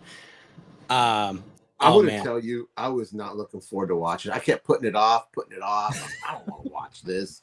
I finally turned it on, and I was like, holy shit, this is awesome. It is awesome. It's awesome. Oh, so thank you so much for picking this. I would have never in a million years watched this. Yeah, I call this the Batman Begins of Kung Fu movies. It's a lot of similarities with Batman Begins. Okay, now my question is, I see when I watch it on Amazon, there's like, I think 2 of these, 2 or 3 of these. 3 of them. Is it the same character or the same actor? Yeah, same actor. Oh man, I might have to go. And this is a Shaw. Was it Shaw Scope? I don't know what that is. Could you explain to me? Tell me what that is. Shaw Brothers. They had a big studio in Hong Kong, and they made tons and tons of movies. And in the 70s, they turned a lot of their attention to martial arts movies, and they made that's how they became known, was for making martial arts movies. And then at the beginning of every movie, this logo would come up and it would say Shaw Scope. That was like their production company. And they've got lots and lots of. They've got other movies besides martial arts, but that's the thing they're most known for. Yeah, that's what put them on the map. Yeah, I'm definitely going to add those other 2 movies to watch because this movie was so much fun. Yeah. I haven't seen the third one. I haven't seen Disciples, but I've seen Return to the 36 Chamber. I've got both the 36 Chamber and Return to the 36 Chamber. Yeah, I'm with you. I haven't seen the third one, but it is in that set. All 3 are in this set. So I am gonna watch them. Pretty soon, the second and the third, just to rewatch those. And shout out to the movie itself. This is the movie that gave Wu-Tang Clan the name of their first album. First album was Enter the 36th Chamber, and that's where they got it from. I had no clue to that. Yep, I knew that, but yeah, the 36 Chamber. This is my all-time favorite martial arts movie. It's a great. This might be mine too. It's a great one to have. Yeah. When Dell picked it, I was like, yes. I was like, no. You're totally making up for making me watch The Wiz, but and he's like, and then you saw my Rad 9 because it's in my Rad 9. Yeah. As an honorable mention. He goes, if I'd have known that, I probably would have changed it. Well, and I'm like, oh man, don't do that. But oh man, and I, I know his, because he goes by his full Chinese name now, which is Chahui Liu. Right. But I've always known him as Gordon Liu. Gordon Liu. As that's what, in the 70s, that's what his name was. And, and then he goes all the way to like Kill Bill Volume 2. Bill. Yeah. Because he did Volume 1 and Volume 2. Yeah. In Volume 1, he's the leader of the 88s. He's Pai Mei and he's the old master in the second one and Kill Bill Volume 2. But yeah, he's one of the crazy 88s with the mask and the stuff. And he's in the first volume, he's great fight with Uma Thurman. But yeah, no, he's awesome. I was like, oh man, it was so cool seeing him. I liked seeing Sonny Chiba in there too, but he didn't have much of a role except to make the sword. Now, can you buy this movie without having to buy that big box set? Yes. I know I have a DVD of it. Yeah, me too. Yeah, I have a DVD here. I'm not sure if it made it to Blu-ray by itself individually. It is that set is a Blu-ray set, but I don't know if it made it to Blu-ray. Okay. As yes, there is a Blu-ray set. It's $30, but how many movies? There's a Blu-ray DVD combination that was remastered in 2010, and so yeah, that's actually in my wish list to buy. But they also have, it's unavailable right now, but they had a 36 Chamber of Shaolin trilogy box set. Oh, I didn't know that. Yeah, which I was trying to buy, but yeah, it went out of print really fast, and I've got that sitting, waiting when I'm just waiting by the phone for it to ring. I want to add this to the that comes out, but yeah, no, I've got, because it's through, if you look through Dragon Dynasty, because they remastered a lot of these old martial arts movies, and Dragon Dynasty did like a whole series of these on DVD. So you could probably find it still available on DVD? Yeah. How much, you got it pulled up there? How much is it? Let me grab it. Because I just looked up the Blu-ray to see if they had it.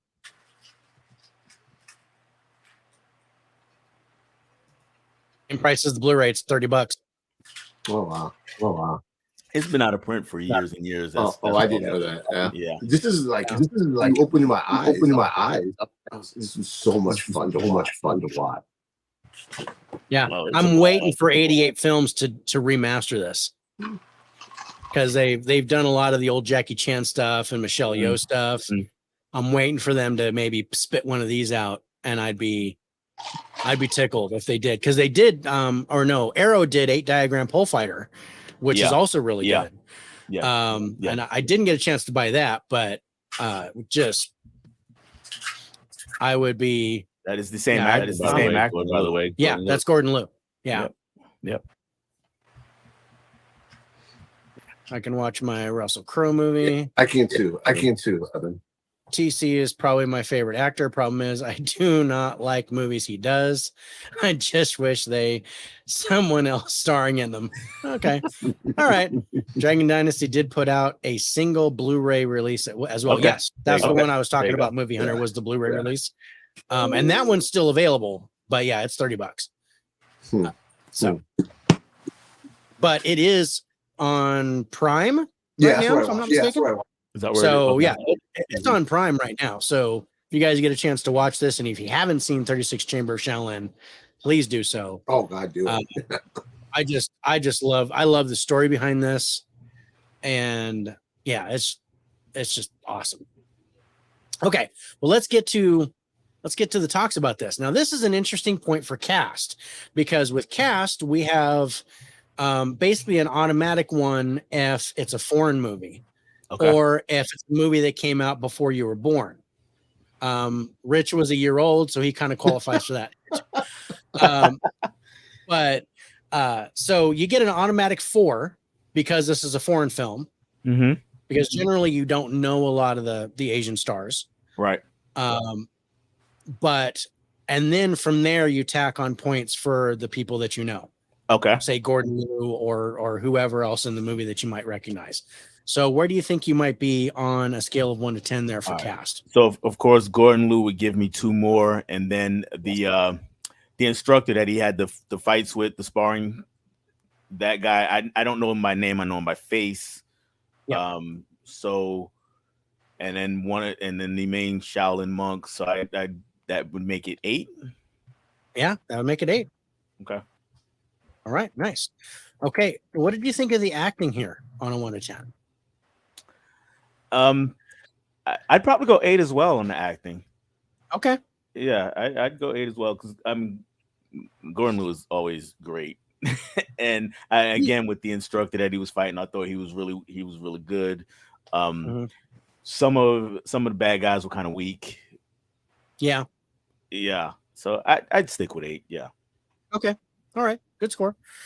Okay, so for plot, and we're gonna read the synopsis here. It says a man studies kung fu at the Shaolin Temple to fight back against the oppressive Manchu government. That's so generic. It is. It's very like, oh, okay. But what do you think? So say you're looking at the trailer, and the trailer just kind of talks about,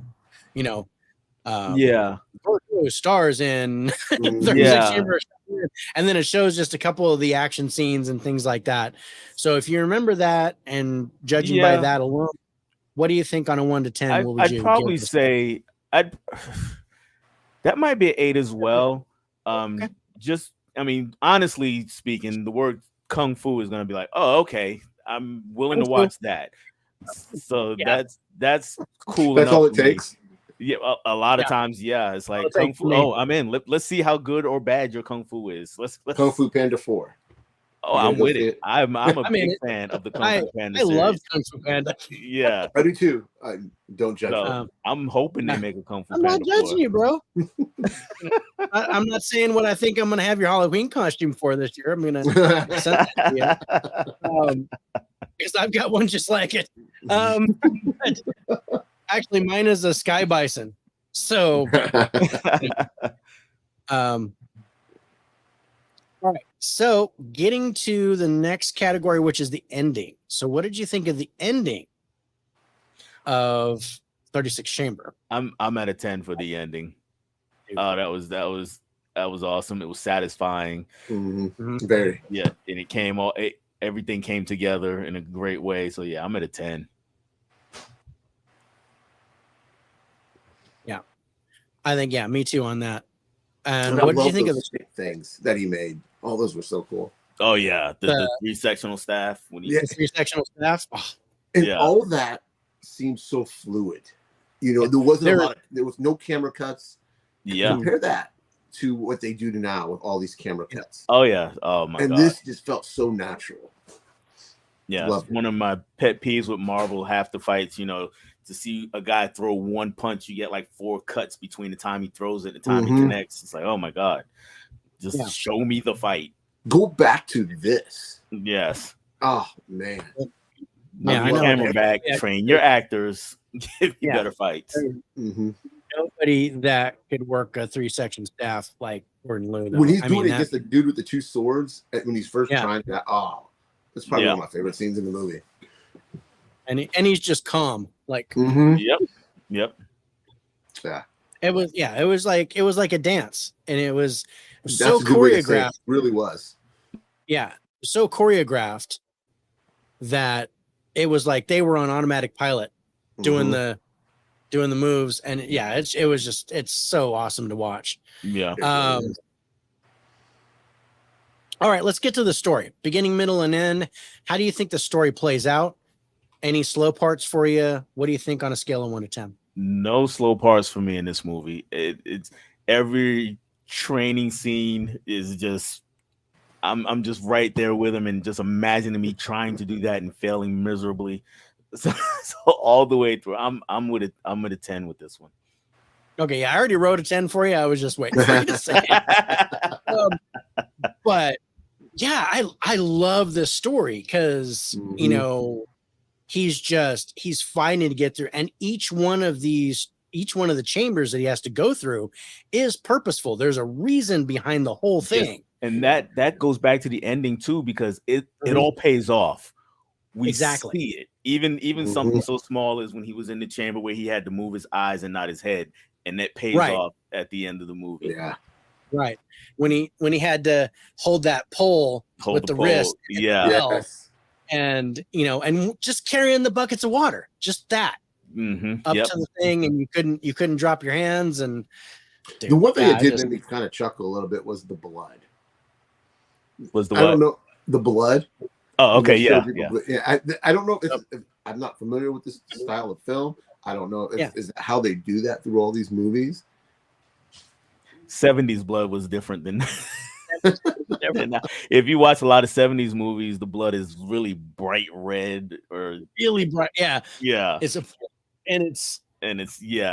crazy. So and they did it everywhere. So this was subdued compared to a lot of those movies. Oh, really? It was actually toned down. Yeah, toned down quite a bit. But yeah, if you watch Five Deadly Venoms, it's blood all over the place. Or I had on Movie Swap, I had Nick, Movie AV Impulse on, and I had him watch Lady Snowblood. Oh, and Lady Snowblood. You've both seen Kill Bill. Mm-hmm. Kill Bill is imitating Lady Snowblood when all the blood is gushing everywhere.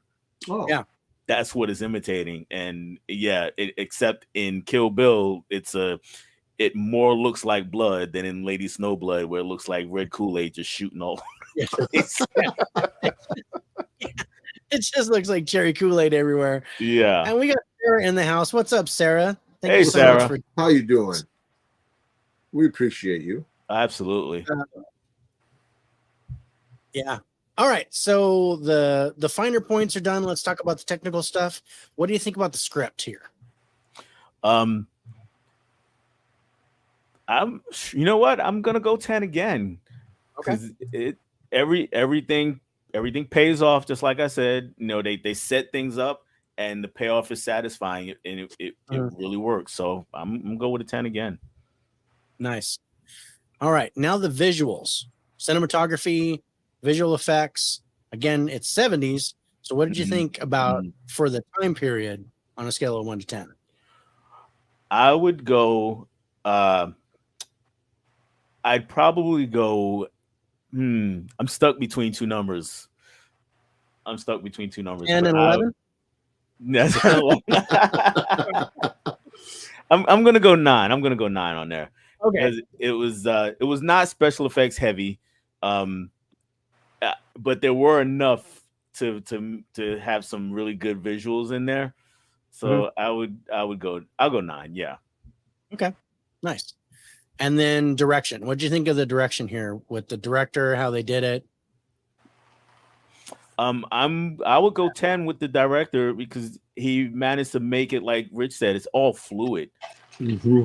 And the director has a lot to do with that. And director and the editor, there was not a lot of fat on this movie. There's hardly any fat on this movie. Not at all. It just goes and flows one into the next, and then we get that ending. Yeah. And I mean, and this guy, went on to do choreography for Teenage Mutant Ninja Turtles. He did. He was the director of The Legend of the Drunken Master, Legendary Weapons of China. He did some acting roles too. So he's actually got quite a few movies under his belt, having directed 20. 8 Diagram Pole Fighter we talked about. He did that. Yeah. He did that. I think he's related to Gordon Liu, at least in some fashion. I don't know if he's an uncle or something. I've got to look that up. But I thought that he was related. Yeah, I have no idea. But all the way to 2003, that was his last directing job. Was Drunken Monkey in 2003. Okay. My personal favorite, just scanning these, there's one that he did in 1979 called Dirty Ho, which I'm very interested. Crazy name, yes. But yeah, dude, see, this is all new territory for me. Yeah. All right, so the music. So what did you think of the soundtrack here? the score? How do you think it fares on a 1 to 10? I thought the score fit pretty well, and I'm gonna say 8. It wasn't amazing, it didn't blow me away, but I thought it fit the movie pretty well with what they were trying to do. Okay. And then the last thing is the wild card. This is absolutely an action movie. Action, martial arts, because martial arts is the type. What did you think about this on a 1 to 10? I'm going 10. Yeah. I'm going 10. I already wrote that down too. I was just like, I can't. I mean, if you gave me a 9, I might have to shut this off. But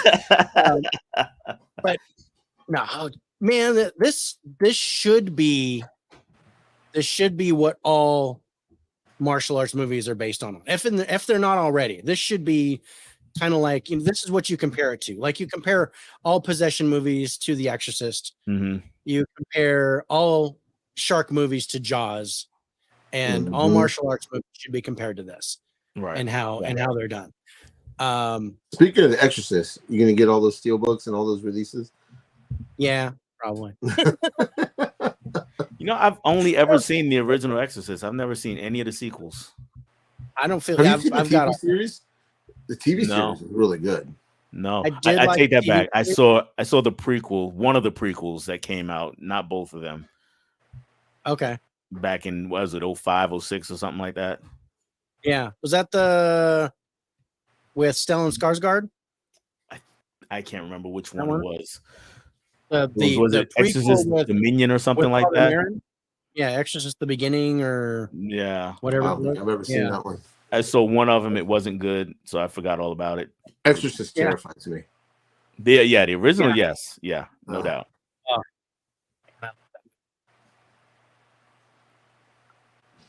All right, so let's go to the scores. IMDb gives us a 7.6. Rotten Tomatoes critics score 80%. Audience score 89%. Rich, you gave us a 74. I gave it an 88. And Dell, you gave it a 91. Damn, that's a good one. Yeah. Yeah, I love this movie. Oh, man. We're not forgetting you, Sarah. We're just not at all. We appreciate you. Sarah, you are always here for us. So both our this stream and by the numbers, thank you so much for always supporting us. Yeah, she's been hanging out on my streams lately. Oh, that's awesome. Yeah. She joined us on Movie Swap. Yeah, she did. That was awesome to hear that. Yep. All right, we got 2 more left. I'm thinking that might be your top movie, but we'll see if one might score higher. Okay. All right, so let's get to the number 2 movie on our countdown. And I just happen to have a video of that, if I can find it. I want to share something with you. And I want to share something with you. Our number 2 movie is Judas and the Black Messiah. Yeah. Mm-hmm. This was a first time watch for me. Such a great film. And I really liked this movie. Yeah. This was fantastic. And it pisses you off. Yes. Yeah. Oh no. Stomach. First time for you, Rich? No, I seen it when it came out. Okay. On HBO Max. Yeah. You're going on a family cruise. Good. I'm glad. Have fun. Oh, How could we ever forget you? You're awesome. See, Caveman even agreed. Yes. But oh man, wait, I need to see my face. I like that. So this was another one where I was like, man, because I had 2 movies that I really wanted to see, but I kept procrastinating to watch, and that was Black Klansman and Judas and the Black Messiah. I did get a chance to watch Black Klansman, and it's fantastic. Oh, I love that movie. Yes. One that I definitely want to add to my collection, and I want to add this one too. Me too. After watching it, definitely one of my favorites out of your 5, Dell. It was a great watch. It's tough. There's definitely tough subject matter, but I like the history of it, and because I know a little bit about the background in the Black Panther Party, but I didn't know all this, especially about Chicago and and the Illinois chapter. I knew more about the West Coast chapters, but yeah, it was awesome. Next month. So if you all have movies of multiple copies, keep me updated. Okay. All right. We'll keep you updated. So let's get to the cast. Yeah. Is there any reason why you're not at a 10? No. So many people. I wasn't at a 10, but mainly because I knew people by face, but not by name. Like, yeah, there's a lot of faces. Lakeith Stanfield, who was excellent in this movie. And we'll get to the acting in a minute because there's one person I definitely want to call out in this movie. Okay. But Lakeith Stanfield, who was in Get Out, I loved him in this, but I didn't know his name until now. Now I'm going to know his name. So I was actually at a 9 for the cast, but I knew a bunch of people, but mainly just by face. Where I was like, oh, I know that person from this movie, and I know this person from that movie. I was really hoping after this movie came out, he would get the praise and see him more places than what he is now. Yeah, he gets a lot of roles, but I think he could get better roles. I agree. I mean, he could be a straight up mainstream movie leading actor because he's a nice looking dude. He can act. I think he has it all, and he should be higher than what he is. Yeah, part of the problem I think is he was a leading man in a romance with the woman from Insecure, Issa Rae. They did a romance a couple of years ago. That was Queen and Slim. No, that was Daniel Kaluuya with Queen and Slim. No, not Queen and Slim. This was a straight up romance flick with Lakeith Stanfield, Issa Rae. If you know who she is, she used to star of Insecure, and she was in that movie. I'll never mind. But anyway, it just straight up bombed. I think it was The Photograph or something like that is what it was called, and it just straight up bombed, and it wasn't very good. And it seems when you put a lot of chips in that bucket, it's like, nope, it didn't work. You're not a leading man. And then the other movie where he was a kind of a leading character, I thought was an excellent movie, and he got a lot of acclaim for, was Sorry to Bother You, but it didn't make a lot of money. Oh man, see, I haven't seen either one of those. I'd recommend Sorry to Bother You. It's a weird movie, but I think it's a really, really good movie. The other one I think is called The Photograph. It's a romance, but it's like super generic, and you're not missing typical. Yeah. I just want to see more of him because he's fantastic. Yeah, he shows up here and there in a lot of things. He does. He should get bigger, better roles. Yeah. I saw him in Selma, and I think that was my first where I went, oh, I need to recognize that person because he did a good job at Selma. I mean, Jordan Peele casts him all the time. I saw him in Knives Out, and I was like, okay. But it was his role in Get Out that really stuck me. And then, but here, where he's the main guy, I thought he did an amazing job. Yeah, he did. Another one where he wasn't the main guy, but he had a really big part that you might have seen with Short Term 12. That was with Brie Larson, and he was really good in that. I have that on DVD, and I haven't watched it yet. Yeah, he was really good in that. Yeah, that's a tough watch, though. Is it? Yeah, it's a tough watch. Yeah. These are like juvenile delinquents, and they're kind of in a home, and Brie Larson is like the counselor there, and it's got some tough moments in there. Let's see, there was someone else I wanted to call out, and that was Ashton Sanders. And he doesn't have much of a role, but his impact in the story is significant. Yes. And I remembered him by face because he was in Equalizer 2 with Denzel.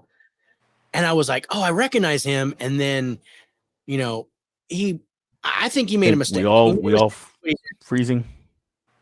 I think we're all kind of jumping. We all froze. Were you saying Equalizer 2? I was saying Equalizer 2. Okay. Yeah, I think StreamYard kind of gave us a hiccup, but Yeah, he he played in there's a Wu-Tang TV series. They're coming up a lot tonight. There was a Wu-Tang TV series, and he actually plays the RZA in that series. Yeah. Yeah, and Culture is mentioning Sorry to Bother You. So yeah. Yeah. Either that or he's sorry to bother us. But so yeah, Mom has bucket list cruise. So we have to go for my grandma's last cruise. We ended up visiting my brother in Florida. We just got back from Florida. Cool. Okay. My niece just graduated high school. She's going to junior college. Awesome. Oh, cool. Yeah. Yes. Sorry to bother you. I think he's talking about the movie title. Yeah. Not the fact that he doesn't want to interrupt us. I mean, it's okay if he wants to. He can always say it's okay if he wants to. I'm just saying he wouldn't say sorry to bother you. He would just interrupt us. That is true. That is true. he would just come out and say it. So I don't think he's trying to be polite. I think he's talking about the movie. Ever heard of Spoonful of Sugar steelbook called Kin Rain Man, Truman Show, Operation Fortune? Okay, I see. Steelbook called Kin. Yes, I have the 4K. Spoonful of Sugar. Yes, that's a Shudder release. I'm interested in seeing that. Of course, Truman Show and Operation Fortune. We scored Operation Fortune for. We did by the numbers. I've seen Kin, Rain Man, and Truman Show, not the other two. Yeah. Yeah, Kin was all right. Yeah, Kin was all right. Kin was all right. A lot of people complain about that, but I didn't have a problem with that movie. Yeah, it's not that bad. Yes, Trini, Atlanta. I'm a big fan of Atlanta. Coach Trini just mentioned another TV show he was in. He was in Atlanta. Well, I've never seen that. That's with Donald Glover, right? Yeah. Yeah. I didn't get a chance to see that series at all. I haven't seen it either. We watch so many damn movies. I don't have time for TV. We watch so many damn movies. I don't have time to watch TV shows. All right. So, all right, we were at 10 for the cat. What did you think of the acting here? And I've actually already put a 10, but are you not a 10? I'm going 10. My only pause really would be Martin Sheen, to be honest with you. Yes. But I did not like his role as J. Edgar Hoover. Right. I think the nose really threw me. You know, I don't know what it is. I tell you, every time I see J. Edgar Hoover portrayed on camera, it's like they put whoever the actor is in so much prosthetics that it just ruins their performance, and it's they're fighting the whole time to talk through that mask that they have on. Because I thought Leonardo DiCaprio was terrible as J. Edgar Hoover in that. Was it called J. Edgar? Thought he was terrible in that, and here the same kind of thing happened with Martin Sheen, but his role was small enough and didn't detract from me from what Daniel Kaluuya was doing and Lakeith Stanfield and the rest of the cast was doing. Jesse Plemons, I thought they were great. Yeah, and that's who I want to call out as Daniel Kaluuya in this movie, because that movie, he did an amazing job, and he won the Oscar for supporting actor. Fantastic job. Mm-hmm. I was on the edge of my seat with him. His words were awesome. When he spoke, I was like right there. Yeah. Gripping. Yeah. And with Lakeith Stanfield, it was his eyes that got my attention. The way he was looking and where he was looking, how he was looking. Yeah. And even with Kaluuya, it's like it was when he was speaking. Yeah, I'm like totally drawn into the screen. But also when he wasn't speaking, he was still saying a lot. Yeah. When he just look at you, and you knew what he was saying. You knew you could almost read his mind. Yeah. Yeah. No, I thought he was fantastic, and that's who I wanted to call out for the acting. I was totally at a 10. Yeah. Before I even knew he won the Oscar for it, I'm like, yeah, he deserved the Oscar for that. So yeah, he did an amazing job. All right, so let's go to the plot, the dangerous plot. It says, offered a plea deal by the FBI. William O'Neill infiltrates the Illinois chapter of the Black Panther Party to gather intelligence on Chairman Fred Hampton. That was actually pretty decent. That is pretty good. That's really good. That is pretty good. Yeah. Not a bad job there. Yeah. Okay, so what would you give that? And then maybe if you looked at the trailer without knowing anything else about it, how likely would you be to watch this? Yeah, I remember when this trailer came out and then going with that, I was definitely at a 10 for this movie. There was just no doubt that I was going to watch this one. And being somewhat familiar, being pretty. Oh, yeah. I was pretty familiar with Fred Hampton's story before that, so it was like, yeah. I had no clue. Yeah. And then I knew about the Black Panther Party and their and unfortunately in the wrong history books that I was taught when I was younger, because I know that history is wrong. Right. I learned a different thing and then learned the truth much later. It's funny how the truth always comes out. Yeah, the truth always comes out. But history books are written by the person that thinks they won. So yes, very much so. It's and I don't necessarily want to get into the political aspects of this movie, because politics is a dangerous subject to talk about. Right. But I will say that they're spending this whole time, the whole spin with the FBI and the Black Panther Party, they're calling this a war. And unfortunately, it's a war that's still being fought. And I just wish it would end. Yeah. I think we all do. I mean, and that's as far as I want to go with that. But yeah, it's a war that still hasn't been won by either side. Yeah. And it really shouldn't be fought at all. It should just But save an alien invasion, and I'm thinking of Independence Day. I don't think the world will come together as one race ever. And it's me to think that. Yeah, I'm kind of with you there. Unfortunately, we're gonna throw that out the window and talk the good stuff about this movie, because this movie has a lot of good stuff. It does. So what would you give the ending of this on a 1 to 10 scale? What did you think about the ending?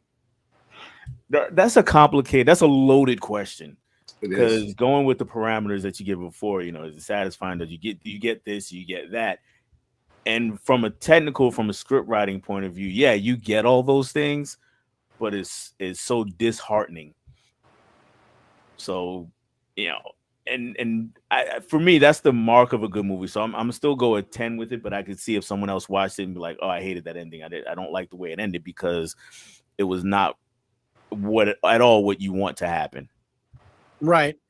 As it's basis in fact. Yes. Not all stories end like American movies want to end. Right. So yeah, I was not at a 10 for this, but I was at a 9. That's what it was good. It's powerful. It's a powerful ending, but yeah, it leaves you going, oh man. Yeah. Then this is how long? This came out 2020, right? I think so. Yeah, pandemic time. If you know the story of the dude, 2021. Excuse me, 2021. He's just laying there, man. Yeah. He's just fucking laying there. There are several documentaries on this if you want to find out. I looked it up when I first watched this movie when it came out on Max, and makes you sick to your stomach. Yeah. Yeah. But yeah, it's on Max right now, you guys. And with that, if you watch it on Max, there's a documentary that shows up like in the You Might Also Like, and I recommend seeing that too. Yeah. And it just talks about Fred Hampton's interviews and his demonstrations and things like that. But it's really good too. I turned around and watched that as soon as Judas. Now I want to go watch it.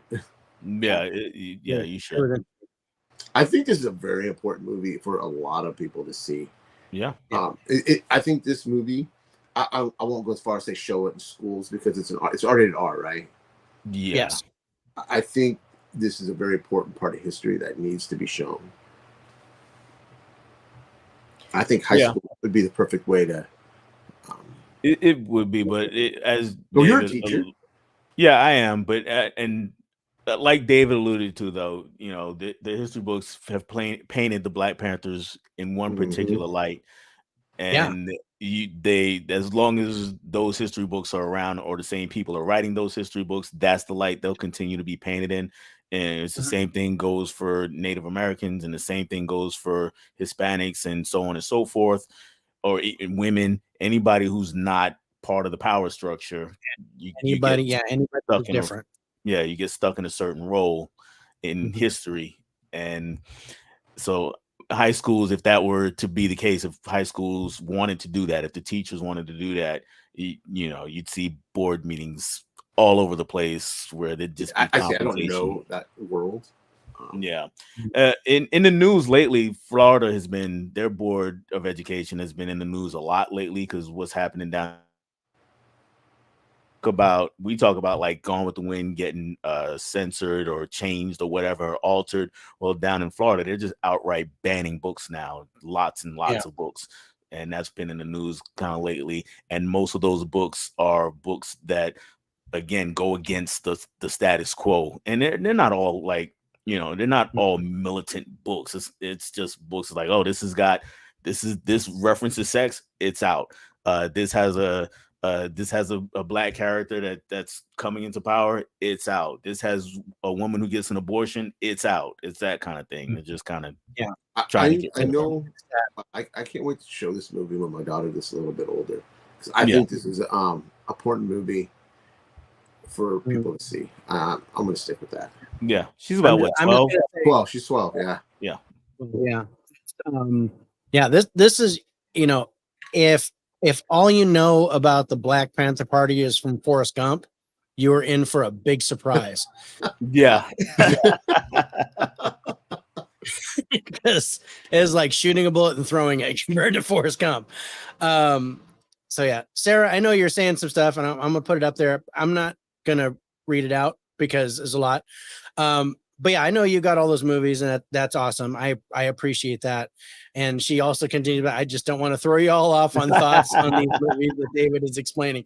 Thank you so much. And yeah, I get to talking and I won't stop. So Rich knows, he just mutes me every once in a while.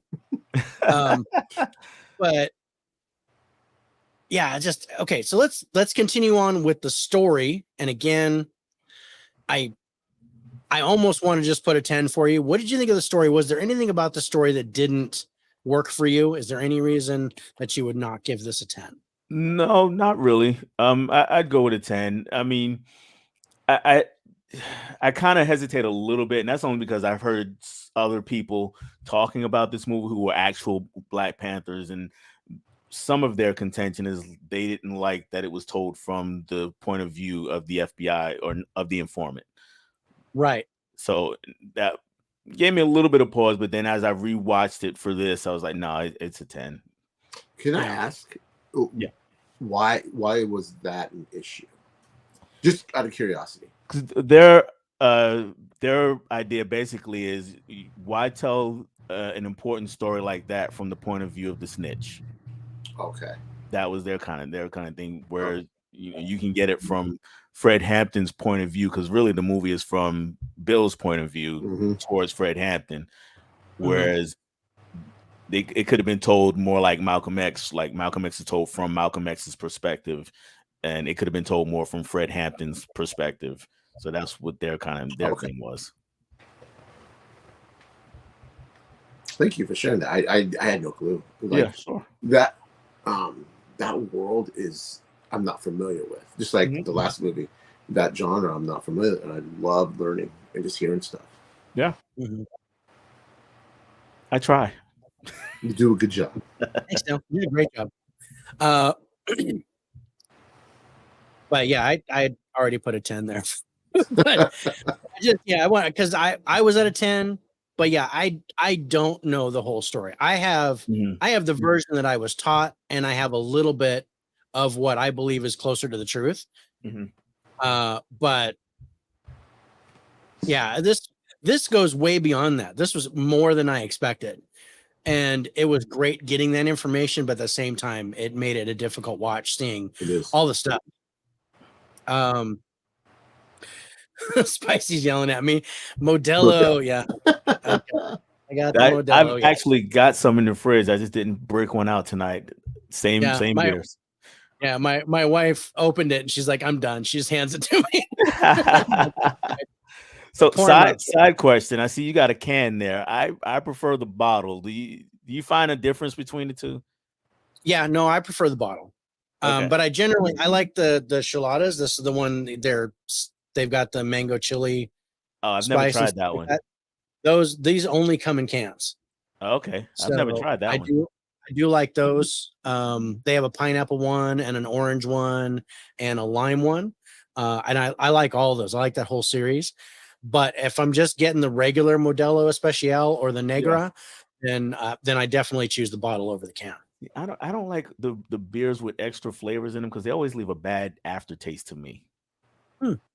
Okay, just me. Yeah, I like them. I don't know. Not all of them. There's a few that I don't, but there's one that I really like, and it's called a Joaquin Murrieta. It's and it's actually kind of a local here in Central California, but it's actually infused with Fresno chilies, so it's spicy and spicy. Thinking of you, but I really like it. I like jalapenos and habaneros and all that stuff. So that's a really good. It's a spicy beer and it goes great with food. So I love spicy food. If you see my brain start twirling, my head start twirling, I'm trying to wrap my brain around spicy beer. Yeah, I can't do spicy drink no matter what. I can't. That's weird to me. Modelo in a can, no artificial flavors. There you go. Thumbs up from Sarah. Thanks. Dave's getting drunk. Wish I'd have had that before the whiz. But then you could take a whiz. Well, speaking of that, we're going to have to stop pretty soon. No. Okay, so let's talk about script. We're getting to the technical stuff. Let's talk about the script for Judas and the Black Messiah. What did you think of that on a 1 to 10? Again, I'm at a 10 for this script. I'm kind of going, could it not be a 10? I think I gave it a 9. I got to double check that. Mm-hmm. But it was nominated for Best Original Screenplay. Yeah. And I think, correct me if I'm wrong on this, Dell, but his son and wife had a hand in this, right? Or at least they talked about them at the end of the movie. Yeah, I think they did have a hand in it, and yeah, they're still working with offshoots of the Black Panther Party. Yeah. Didn't he say his son was the head of something too? Yeah, his son is the chairman of the chapter that they have. He's the chairman of the new chapter of their. Yeah, I thought that was amazing. That picture of them at the end, that was great. Yeah. And I love that stuff at the end of a movie. Right up my alley. Enchiladas are so good. Thanks, Spicy. I got Spicy's seal of approval. All right. So cinematography and visual effects. What did you think of that? Ooh, I probably come to a 9 on that one. I probably drop to a 9 on that one. Nothing wrong. I thought it was really, really good, but nothing amazing where I would say it has to be a 10. Okay. All right. And what did you think of the direction here? How they did the directing? Because it was brothers, right? It was it was Shaka King. Yeah, Shaka the King. director. Yeah.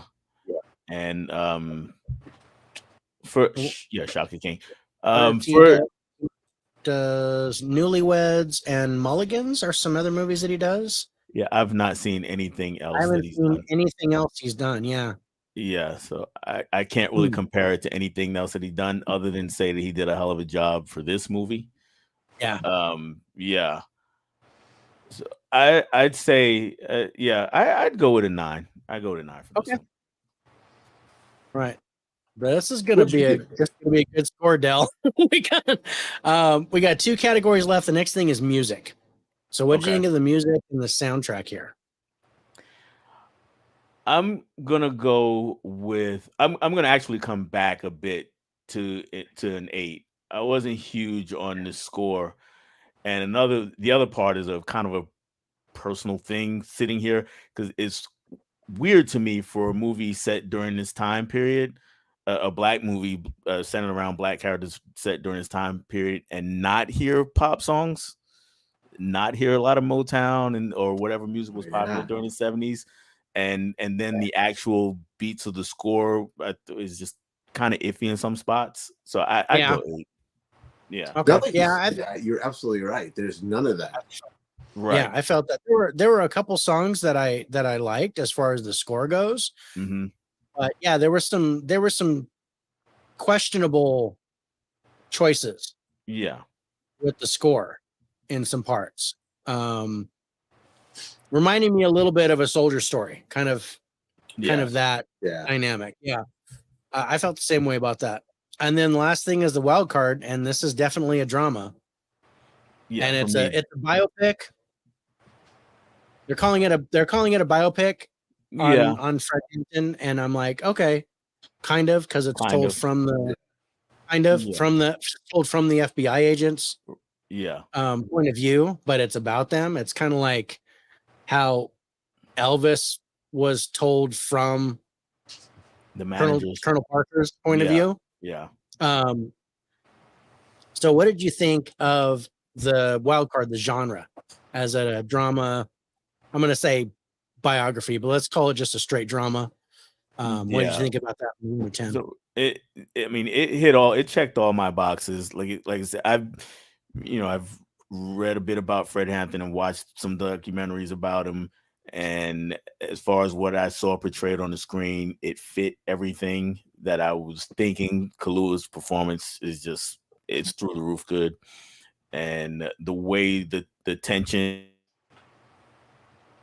the tension ramps up through the story. And I mean, there's some really tense scenes in there, particularly with the when they thought he was an FBI informant, when they were sitting in the car and when they made him hotwire the car.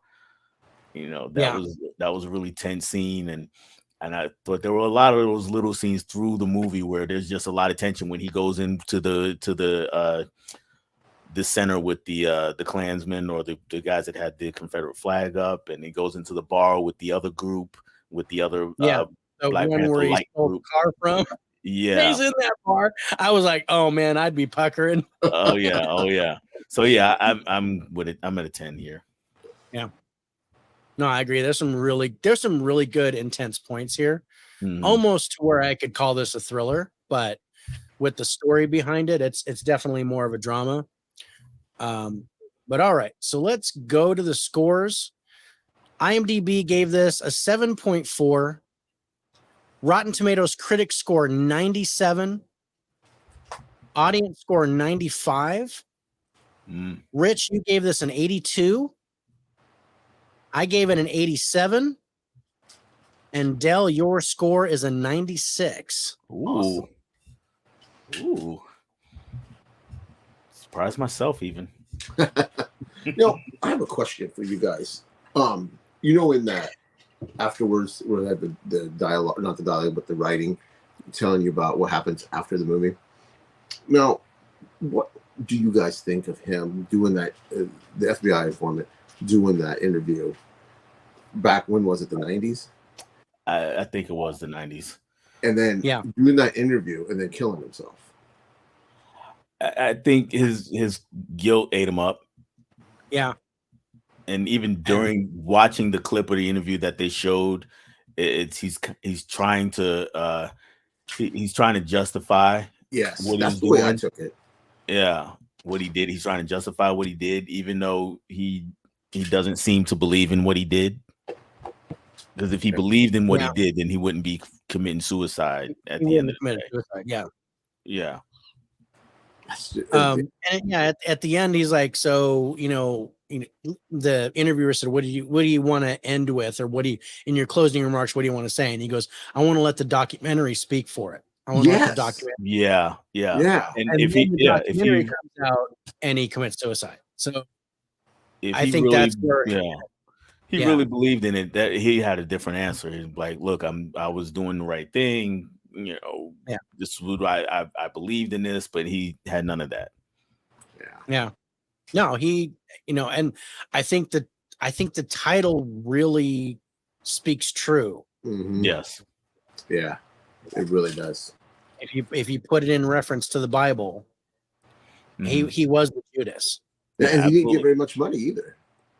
No. He didn't get hardly any money. Yeah. No.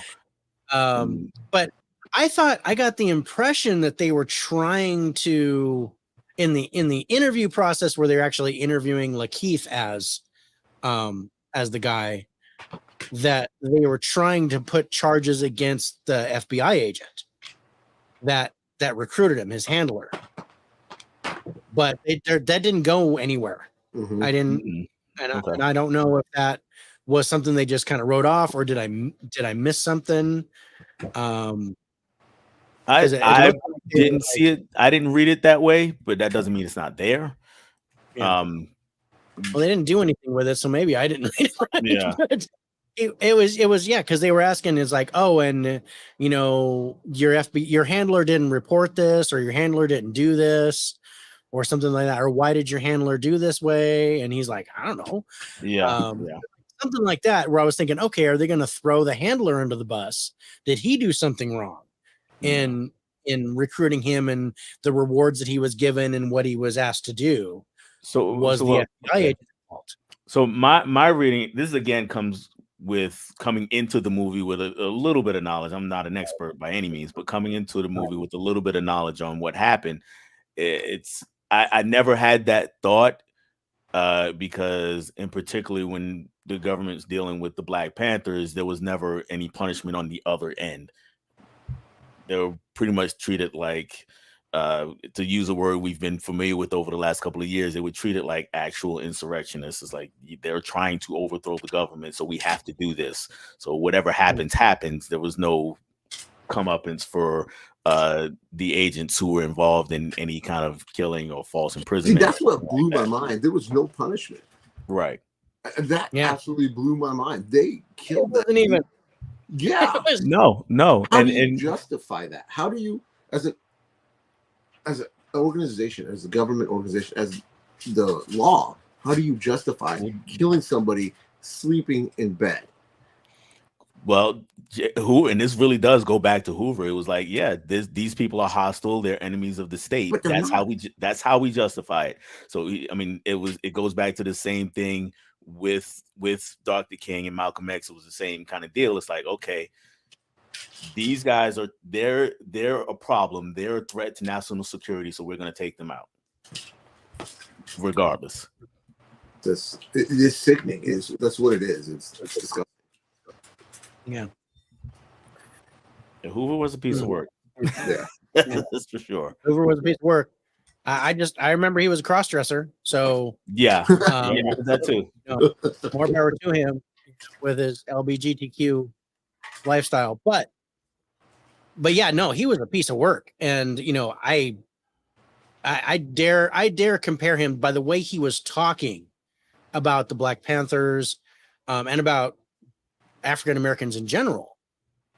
It reminded me of another dictator who, you know, put 6 million Jews in concentration camps because he was so afraid of them and he wanted to kill them all. Right. And that's when Martin Sheen was playing that role. That's the impression that I got. The fear came through in that one scene with Jesse Plemons, where he's like, well, what are you going to do when your daughter comes home with one?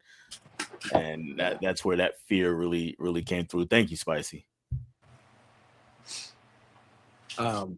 Yeah, but no, great movie. It really was. It was a good pick, man. Yeah, thank you. It was a great pick. I mean, he did it because I was like, I haven't seen that yet. And he goes, okay, I'm picking that. Yeah, I definitely. Weren't we just talking about that movie not too long ago? Yeah. You guys were talking about it, and Dave mentioned he had never seen it. Oh, okay. Yeah, it was on by the number. I gotta have that.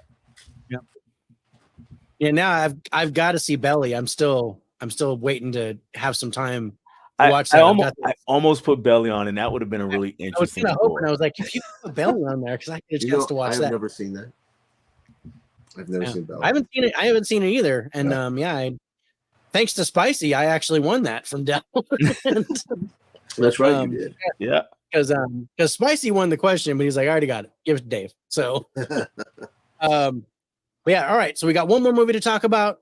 It's our number one highest average rated movie, and that is Dead Presidents, 1995. And I know I've got a little doodah for that. I'm qualified to handle a 45, an M16, and AK-47. Ooh, that's just I heard that. I'm like, oh yeah, I don't know if I want to date you or just have you shoot people. But that was hot. Just gonna say that was hot. Yeah, he's like, you're welcome. So yeah, thanks, Spicy. But yeah, this was the first time watch for me. I'd never seen it, and it was good. Yeah, I enjoyed it. Yeah, really good. I enjoyed it. It wasn't what I expected, which is why I procrastinated so long, because I thought it was one style of movie that I don't care for, and it turned out to be different. Yeah. I actually liked the story behind it. I'm not a Lorenz Tate fan. I don't think he's a very good actor. Okay. But I like Keith David. I like the other guys that are in it. But Lorenz Tate did a pretty good job. He wasn't bad. But let's talk about the cast. Are you at a 10 for the cast? Yeah, I'm at a 10. Because I already put that down. Yeah, that's pretty easy. Because I was at a 10, and this is one of Dell's favorites, so I know he's at a 10. Yeah. But Chris Tucker's in this. Chris Tucker's amazing in this. Yes, he's very different Chris Tucker. And I like that. Yeah. He really shocked me. He did a good job in this. Terrence Howard shows up in here. Oh, he cracked me up. Yeah. Yeah. I like Terrence Howard. I'm still I was kind of hoping that he would stay Rhodey. but I like Don Cheadle too. So he did a good job. But yeah, I don't like how they did him, and they did Terrence Howard, how they replaced him, and how he didn't know about it until they interviewed Don Cheadle, and he's like, "Wait a minute, isn't that my role?" But yeah, no, I like Terrence Howard, and I wish he could have stayed with that role. But anyway, no, he did a good job here. It's a good cast. It's really solid. Really strong. So what do you think of the acting on here? Now, unfortunately, this thing really didn't get any traction as far as the Academy Awards or anything like that, which is unfortunate because there's some really good stuff in here. But what did you think of the acting on a 1 to 10 based on the cast? I am a fan of Lorenz Tate, but I recognize that he has his limitation for me is always his accent. That's always his limitation for me. But I thought he, not that he didn't have it, but he was just so good at being that character that I overlooked it. And then when you add what Keith David was doing, what Chris Tucker did, I'm at a 10 with the acting here. Nice. Okay. And the two Here sisters. we go. I forgot about those. I like the sisters. Here we go with the plot. It says a Vietnam vet adjusts to life after war while trying to support his family, but a chance of a better life may involve crime and bloodshed. I'd probably honestly be at about an 8 for that, because it might be telling me too much. Yeah. Mm-hmm. And I mean, that's just me. I was like, sounds like, yeah, I want to see it, but I'll still go with an 8. And to answer Spicy, Dead Presidents, and yes, the Caveman. Dead Presidents. Oh man, I totally forgot to ask you the other questions. You did. I wasn't going to say anything, but I didn't know if you... Since the Wiz, I've been all messed up. Before you get to them, I have a question about this movie. I'm just going to ask you both of you. What do you think was the toughest scene to watch in this movie? For me, the end. The ending, yeah. I think the ending was my toughest scene. I mean, it was great. It was powerful, but yeah, it was tough to watch. For me, and I think this is the best Lorenz Tate was in this whole movie, is when he confronts his girlfriend and his girlfriend's antagonize him and he puts his hands on her. I thought that was tough. That was because tough, he always loved her, and then he just, the stress of what he was, I'm not justifying by any means. Right. I thought that was the hardest part to watch, but also his performance in the whole movie. Mm-hmm. Yeah. Because you felt his anger and his shame. Yes. Yeah, absolutely. So Caveman, I have not seen Hustle. I have seen Hustle and Flow, and Terrence Howard is awesome in that movie. Oh, he's fantastic in that. But yeah, no, I have not seen that movie.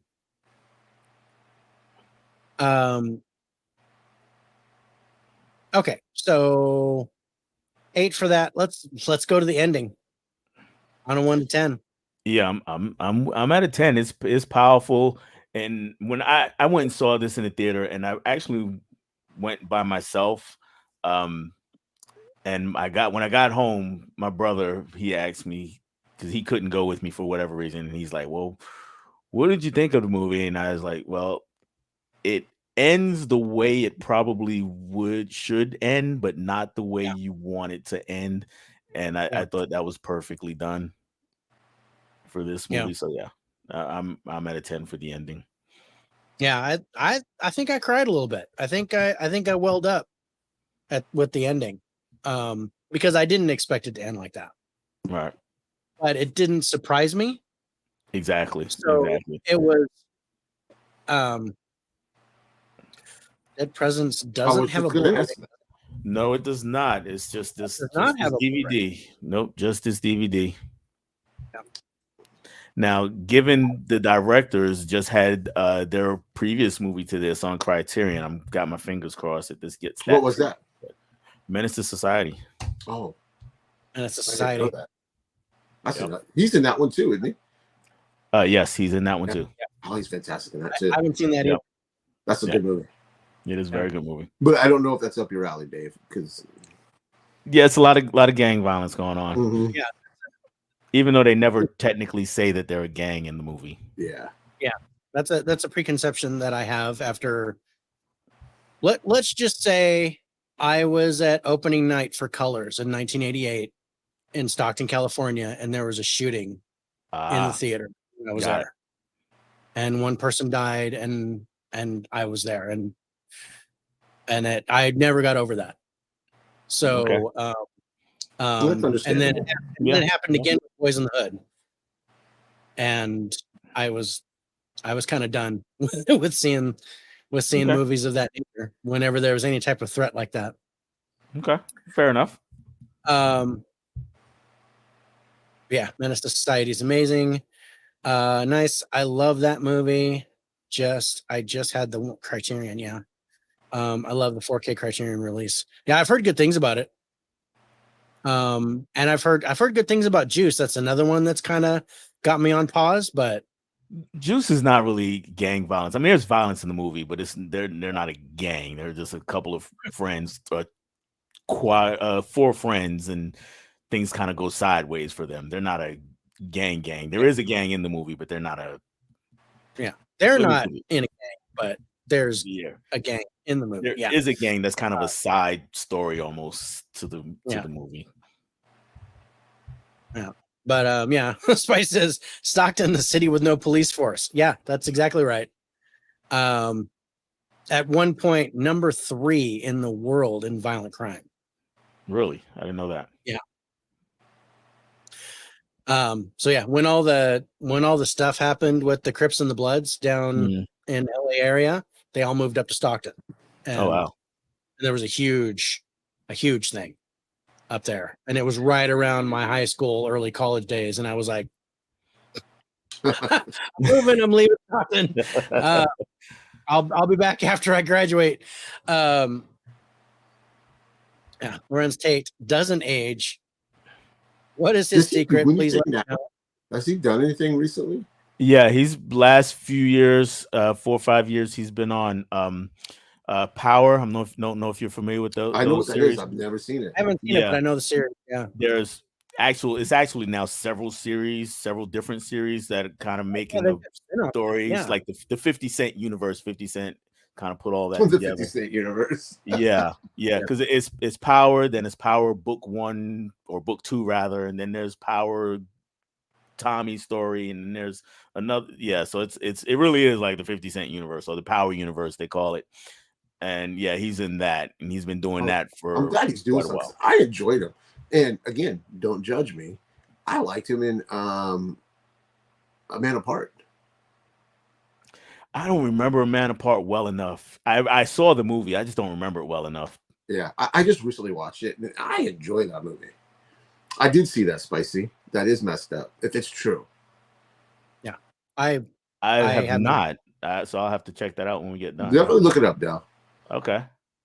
It's It's stupid because it's all stupid. Yeah. Anytime somebody dies, vicariously through you guys, I probably won't look it up, but if you want to tell me, I'll listen. Yeah. All right. Speaking of which, let's go to the story behind Dead Presidents. What would you give the story on a scale of 1 to 10? It's hard to not say 10 because there's so much that's happening that it all comes together well. If there's one thing, I would say it might take a little long to get to the heist at the end of the movie. So I'll go 9. I'll go 9 for that. Yeah, that was one of the issues that I had. Was it took them a long time to get to that point when that seemed like that was the whole main thing, right? That and it was like, okay, there's a lot of I'm getting the the whole character development and all that. That's fine, but yeah, it took a little while to get to where it needed to go. Yeah, and it's just under 2 hours, coming in at 1 hour and 59 minutes. So I think if they'd have cut maybe 10 minutes of that, I think it would have tightened it up a little bit better for me as far as the story goes. Yeah, I didn't think it needed much, just a little bit. Probably some of the Vietnam stuff. Yes, thank you. Some of that. I didn't mind the Vietnam stuff, but yeah, I think that went too long. Again, character development. I think that was a little bit too much. Yeah. I get he was in Vietnam. They could have shown like just a little bit of that and then had him come home. Yeah. And I think I would have been, that would have been a lot happier with that too. K-Man says only what I've seen in the news about Tupac, and Spice says great song. We're going to get to the music in a second. I hope that's what you're talking about. But first, we're going to talk about the script. What did you think about the script here, Dell? Again, same thing, because it took a little bit long to go to get to that heist point. I would go with a 9, but the interactions between characters was great. So yeah, I'd go 9 with that one also. Okay. All right. Sounds good. And cinematography, visual effects. And I'm gonna put these up again. What did you think of the shots? I really like the look of this movie. I really did.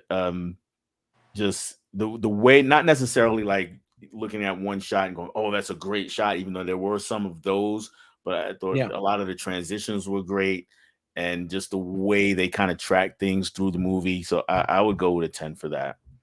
Okay. And that heist scene, I think, is iconic. I think that's an iconic scene. Yeah. In cinema. Great. I would put that right up there with Heat and some of the other really great heist movies of that nature. Top 5 easy with the actual heist. All right. And the direction, what did you think of the director here? So for me, a lot of people, Albert and Alan Hughes, right? Yes. Albert and Alan, the Hughes brothers. And like I said, Menace to Society was their first movie, and that one gets all the critical acclaim. I think this is the better movie, and I think they did the better job with this movie. In that movie, I mean, they did some great things, but I don't think the storytelling was quite up to the level that this is here. I think it hit kind of at the wrong time, because those kind of movies, the Menace to Society kind of movies, was all the rage in the early 90s. Yeah. And but I think they upped their game here. I'm gonna go with 10. And definitely better than anything they've done after that.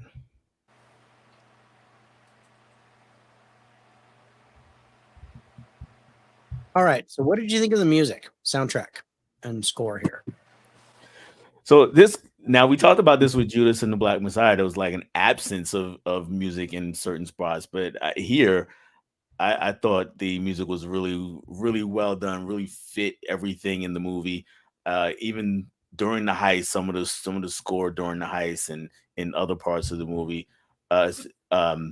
especially when they start rounding up everybody after the heist. I thought the music was great there. So I like that. Yeah. Yeah. So I'll go 10 there too. Book of Eli is fantastic, Spicy. Yes, it is. Book of Eli is great. Yeah. Got my, and it's Denzel. Absolutely. Yep, it's got Denzel. Okay, as a wild card, and again, I have this as a crime drama, because it had action in it, but there was really only the high scene itself.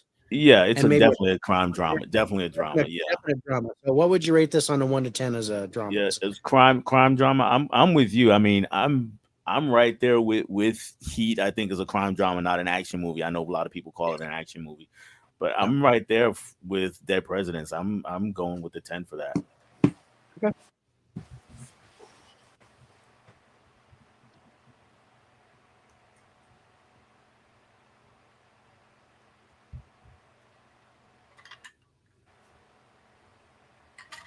So while Dave's doing the math, I got a question for you, Dell. Go for it. Okay, you picked these 5 movies. Okay, what other 2 movies would you give us to watch? Posse would have been one because that was actually originally on the list, and like I said, that's a fun Western. Honestly, I might not have scored it as high, but it's a fun movie to watch. And I'm looking at Spicy's comment. Sorry. Okay. No, it was not like Menace to Society. Very different movies. Yeah. Very different movies. Like Dead Presidents was a war movie. Maybe it wasn't a war. war. It was about a Vietnam vet, but it wasn't really a war movie. Though I've seen it on war movie lists, I wouldn't put it there. No, I agree with that. I wouldn't put it there. There is a war aspect, and of course, Spicy says Blank Man. Hey, I love Blank Man. Blank Man is a fun, crazy movie. It's funny. I go back. Another movie I might have. I thought about picking was a Spike Lee movie called Bamboozled, and I've never seen that. Yeah, that it's basically about either Bamboozled or Hollywood Shuffle. They kind of deal with the same thing. Hollywood Shuffle is just put out by Criterion. Bamboozled was already on Criterion. And that movie is basically, we're talking about we got black actors trying to who make it big. I'm telling the story wrong actually.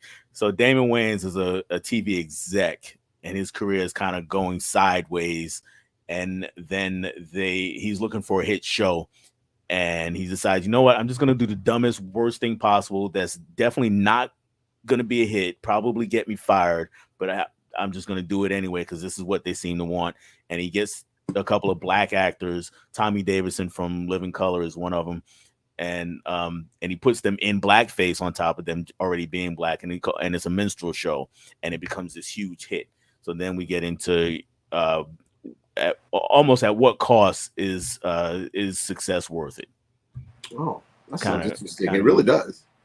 Yeah. So it's an interesting movie. Very interesting movie. What I liked about your 5 picks was they weren't mainstream movies. Right. So they weren't. Mega Mike had Batman, and I'm nothing wrong with that. I'm not saying. Yeah. But these movies I hadn't seen, or I haven't seen in a long time. Mm-hmm. And I liked that. I liked that they were outside of the box. They were outside of the norm movies. So I really appreciate your 5 picks. Yeah, I mean, especially when I'm talking to other guys that I know watch a lot of movies. I mean, certain movies I know you can see anywhere, anytime, or you've already seen 10, 15 times. I mean, I don't want to talk about those movies. And that's why I like the Hi-5. I like our top 10 countdown is those obscure movies, Dave picks or whoever the guest is picks. Even we're giving Harrison shit about the movie he picks, but I would have never watched these movies. But now I can put them in my bank and say, hey, I've watched these. I'll give this because it's all art, and I want to give all art a chance. Yeah, it broadens your horizons. I mean, even with Dave and I the other night. I mean, 13th Warrior is a movie I was aware of forever, but I just never really watched it. It's like, I mean, okay, it looks okay, but I would have never watched it because it just didn't appeal to me. And I mean, I like Antonio Banderas, but I'm not a big enough fan where I'm just gonna watch everything he's in. Right. Unless he's playing a cat, then I'm there. But I'm really surprised he didn't pick The Count of Monte Cristo. I haven't seen that one either, to be honest. I think I put it on the list, but I don't think you picked it. No, yeah, you did. You did put it on the list. Put it on the list. Didn't they just get a 4K release or something? Oh, don't tease me. I think it's either coming I or don't know. I think it should be coming because 2002 was when it was made, so I was hoping for like a 4K release last year. I thought I saw something about it. But anyway, Dell, thank you for picking these 5 movies. Yeah, because like the 36 Chamber, that I did not expect it. I was dreading watching it almost as much The Wiz, and then I ended up just sitting here and be like, my jaw dropped. This is so much fun, you know. Yeah. It was, with Dave getting to see the Judas and the Black Messiah, which was good to see. Yeah, and that was kind of my big thing. Was like I wanted to make sure Dave saw that movie. And The Wiz, I just wanted to give him some shit. So, and I love it.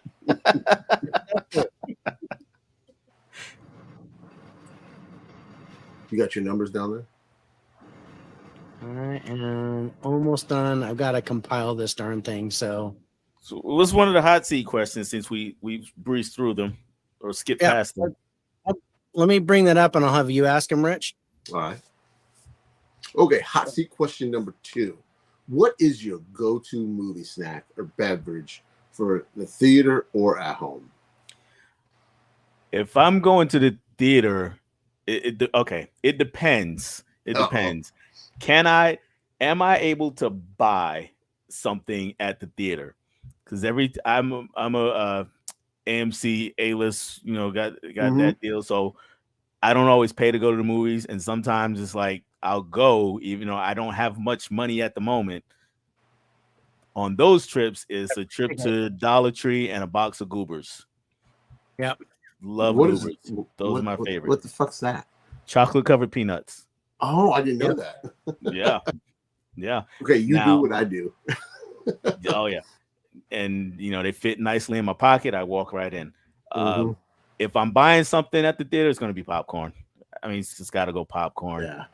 And probably a Diet Sprite or something like that.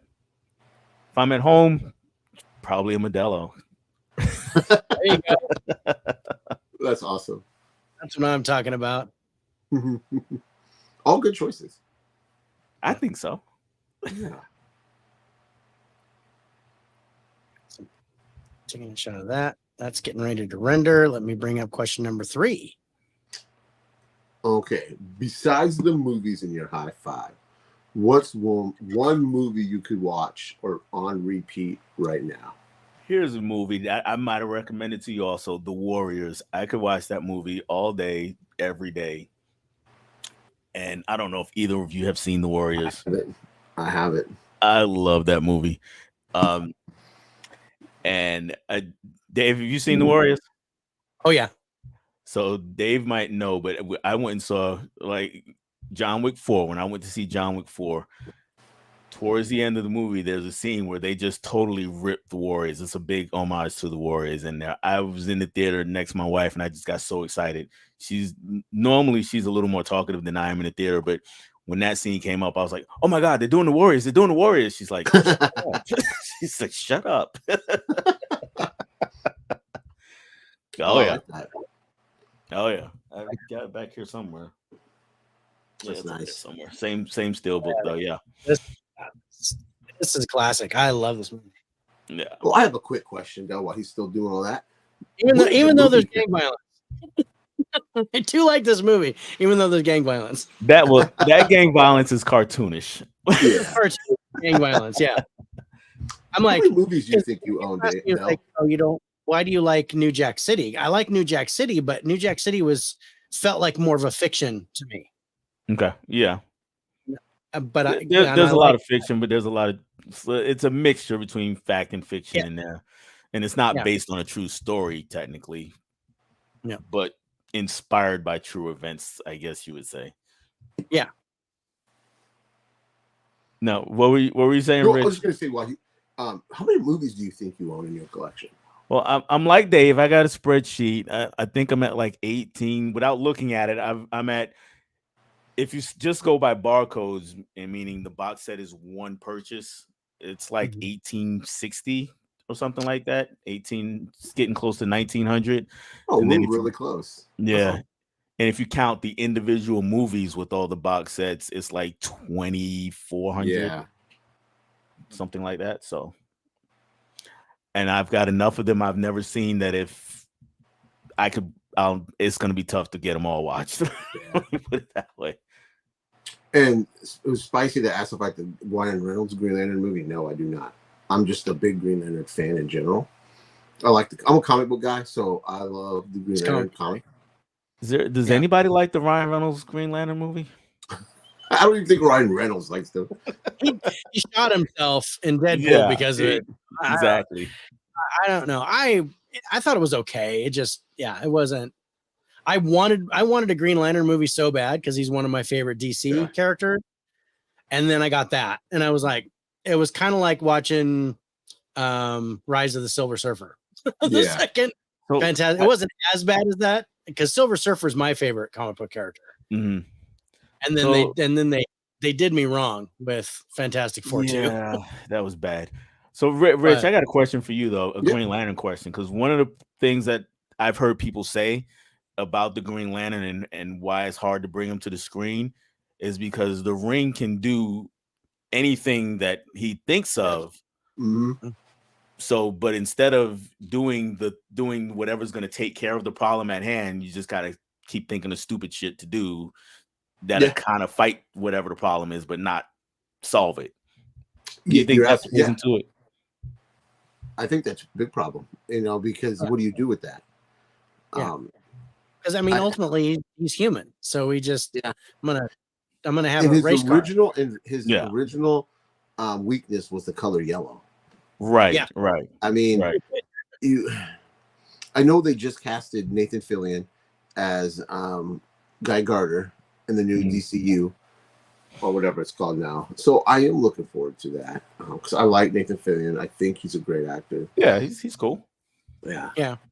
He's a little up there in years though, because I was kind of concerned about that. But see, as long as he's not Hal Jordan, I'm not too broken up. That's the good thing is so many, there's so many Green Lanterns. You could be any age, really. Yeah. You hit the nail on the head there. You can do this. You could be any. You're a big Batman fan, right? Yeah, a huge Batman fan. I don't know if you can see all my Batman up here. Let me see a little bit of it. Yeah. Let me turn here. See if we can get it. Am I turning the wrong way? Nope, I'm turning the right way. I do that all the time. I stood it the wrong way. Yeah. Red Tails is good. I liked Red Tails a lot. You have that Steelbook too. I love that. Animated movies are great. Yeah. Ryan actually gave that Steelbook to me a few weeks ago. Oh, nice. Yeah, I really like that Steelbook. Yeah, I didn't have it. I had the regular Blu-ray. I mean, that's a Blu-ray too, but I just had the slipcover. And he was sending me something else because he had doubles of something, and I didn't know he was sending it. It was just kind of in the box, and I was like, "Oh man!" So now I have a Steelbook of it. So thank you, Ryan. Very nice of you, Ryan. You want me to go ahead and ask this hot seat question number 4? Who would be on your Mount Rushmore of actors and actresses? Do I need 2, one for actors and one for actresses, or kind of? No, just top 4 altogether, actors or actresses. Oh, that's a tough question. That's tough. All right. That's so why I'll put Denzel up there. He will be 1.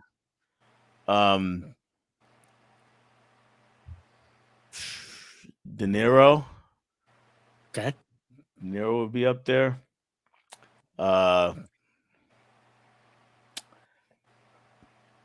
I say it's hard not to say Pacino too. It's hard not to say. I think Pacino. He's overrated. You think so? I think so.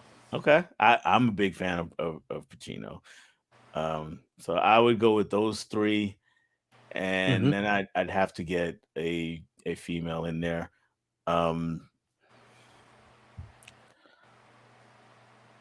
Honestly, tossing it up between it's 3 names I'm really kind of juggling around here.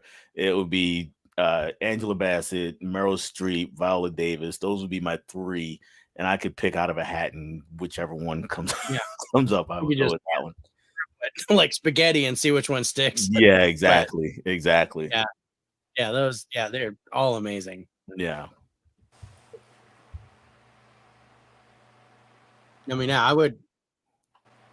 Of those, I would pick Viola Davis, but I'm kind of partial. Oh, I love Yeah, her. I'd probably go with her too.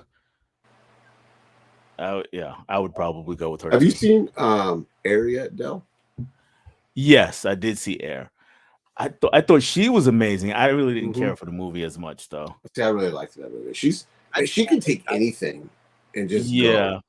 Yeah, she was fantastic. And actually, I thought all the actors were great. I think the decision to not cast somebody as Michael Jordan kind of sank the movie for me.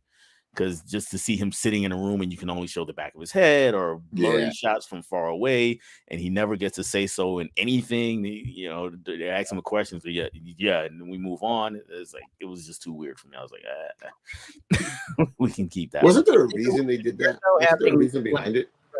The official reason Ben Affleck gives is total BS. He says, "Oh well, he's so iconic that if we cast somebody, it'll be too distracting for the audience, and that's garbage." Just stop. Which is what I was going to repeat was Ben Affleck's question. I was going to ask you the question, so you answered my question. Yeah, because I was like, okay, so yeah, because I kind of like that. I like that choice. I would have liked it more if they'd actually had somebody play Michael Jordan. But I understand that the focus really did turn the focus away from him completely and turned it more toward Viola Davis and Matt Damon as the focal point. But you know, for me, it's like it's if he's a character in the movie, he doesn't have to be the focal point. The focal point could still be Matt Damon's character, Viola Davis' character. But now we can add a scene with Michael Jordan's mom interacting with Michael Jordan and even get even better performance out of her because she can definitely bring the goods in that kind of scene where she's trying to persuade him, you know, I know you like Adidas, but hey, Nike is the one you need to go with. They're the best for your future. And she could bring out some great performance out of that. And I think just kind of robbed her. Do you think there was a money issue, like a stupid fly, like a what is that, likeness fee? I don't know. I haven't heard that. And from what I understand, I mean, he was kind of on board with bringing the movie to the screen. So, I was just curious if you heard anything. That's the only reason I would think. It could. It makes sense, but I don't know. It makes sense though. Which in that case, I mean, I was kind of like, why do the movie? But everybody else seems to like it, so I'm the wrong one. So apparently, that's okay, man. All film is subjective. That's our motto on this channel. Yeah, on Faces for Radio, all film is subjective. All film is subjective. All right. So hot seat question number 5 is: give us your most surprising hot take. One movie that you can't stand that everyone else seems to like. I got besides a few of those. Besides I like 13th Warrior. It's pretty good. I know you liked it, you didn't love it. We both won that. Yeah. You with Fences and me with 13th Warrior, but yeah, it was a joke. Or Princess Bride. I got you. I respect the movie way more than I like the movie. That 2001. It just bores the hell out of me. I like 2001. A lot of people do. Everybody loves it.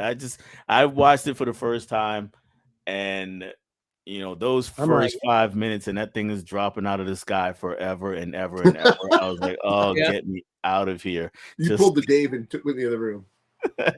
Pretty much. Yeah. I'm gonna go water Dave's plants. I'll be back.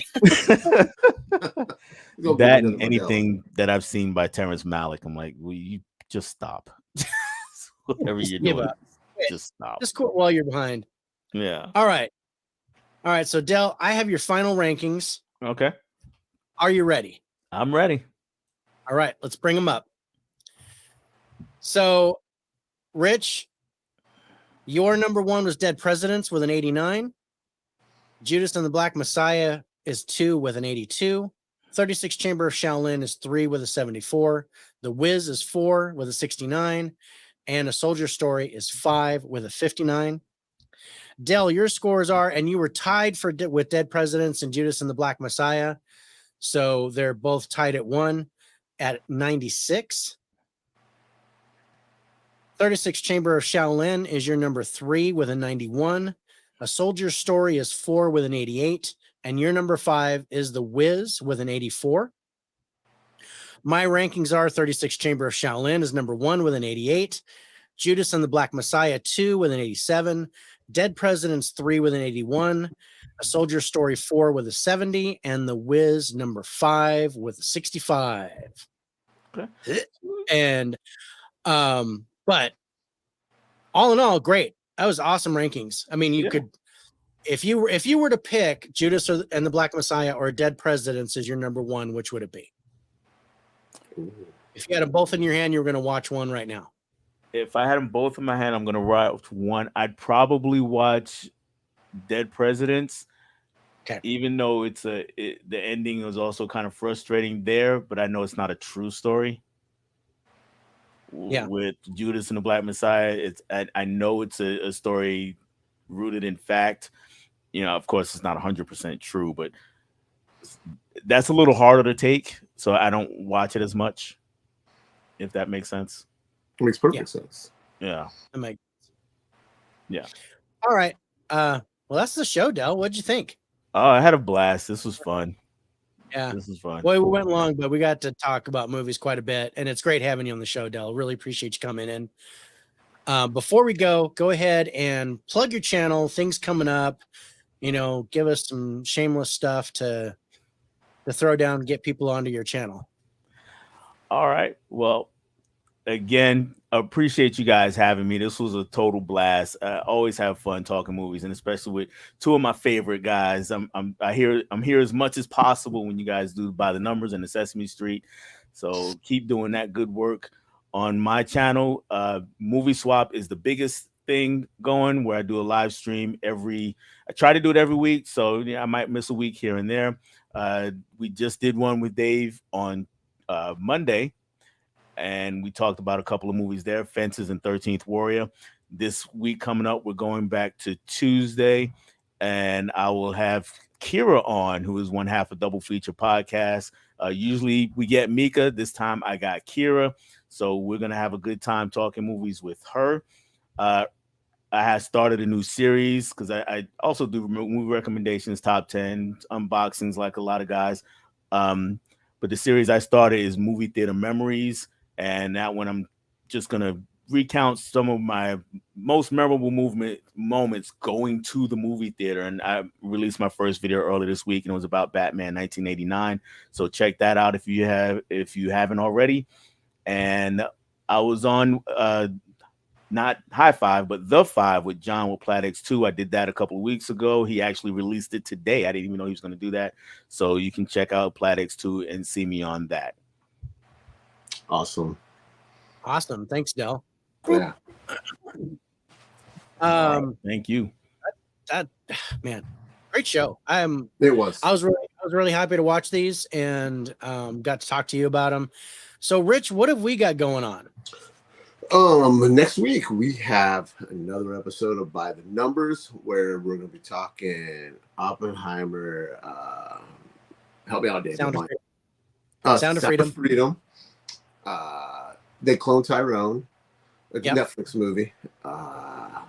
Tutor. So Netflix.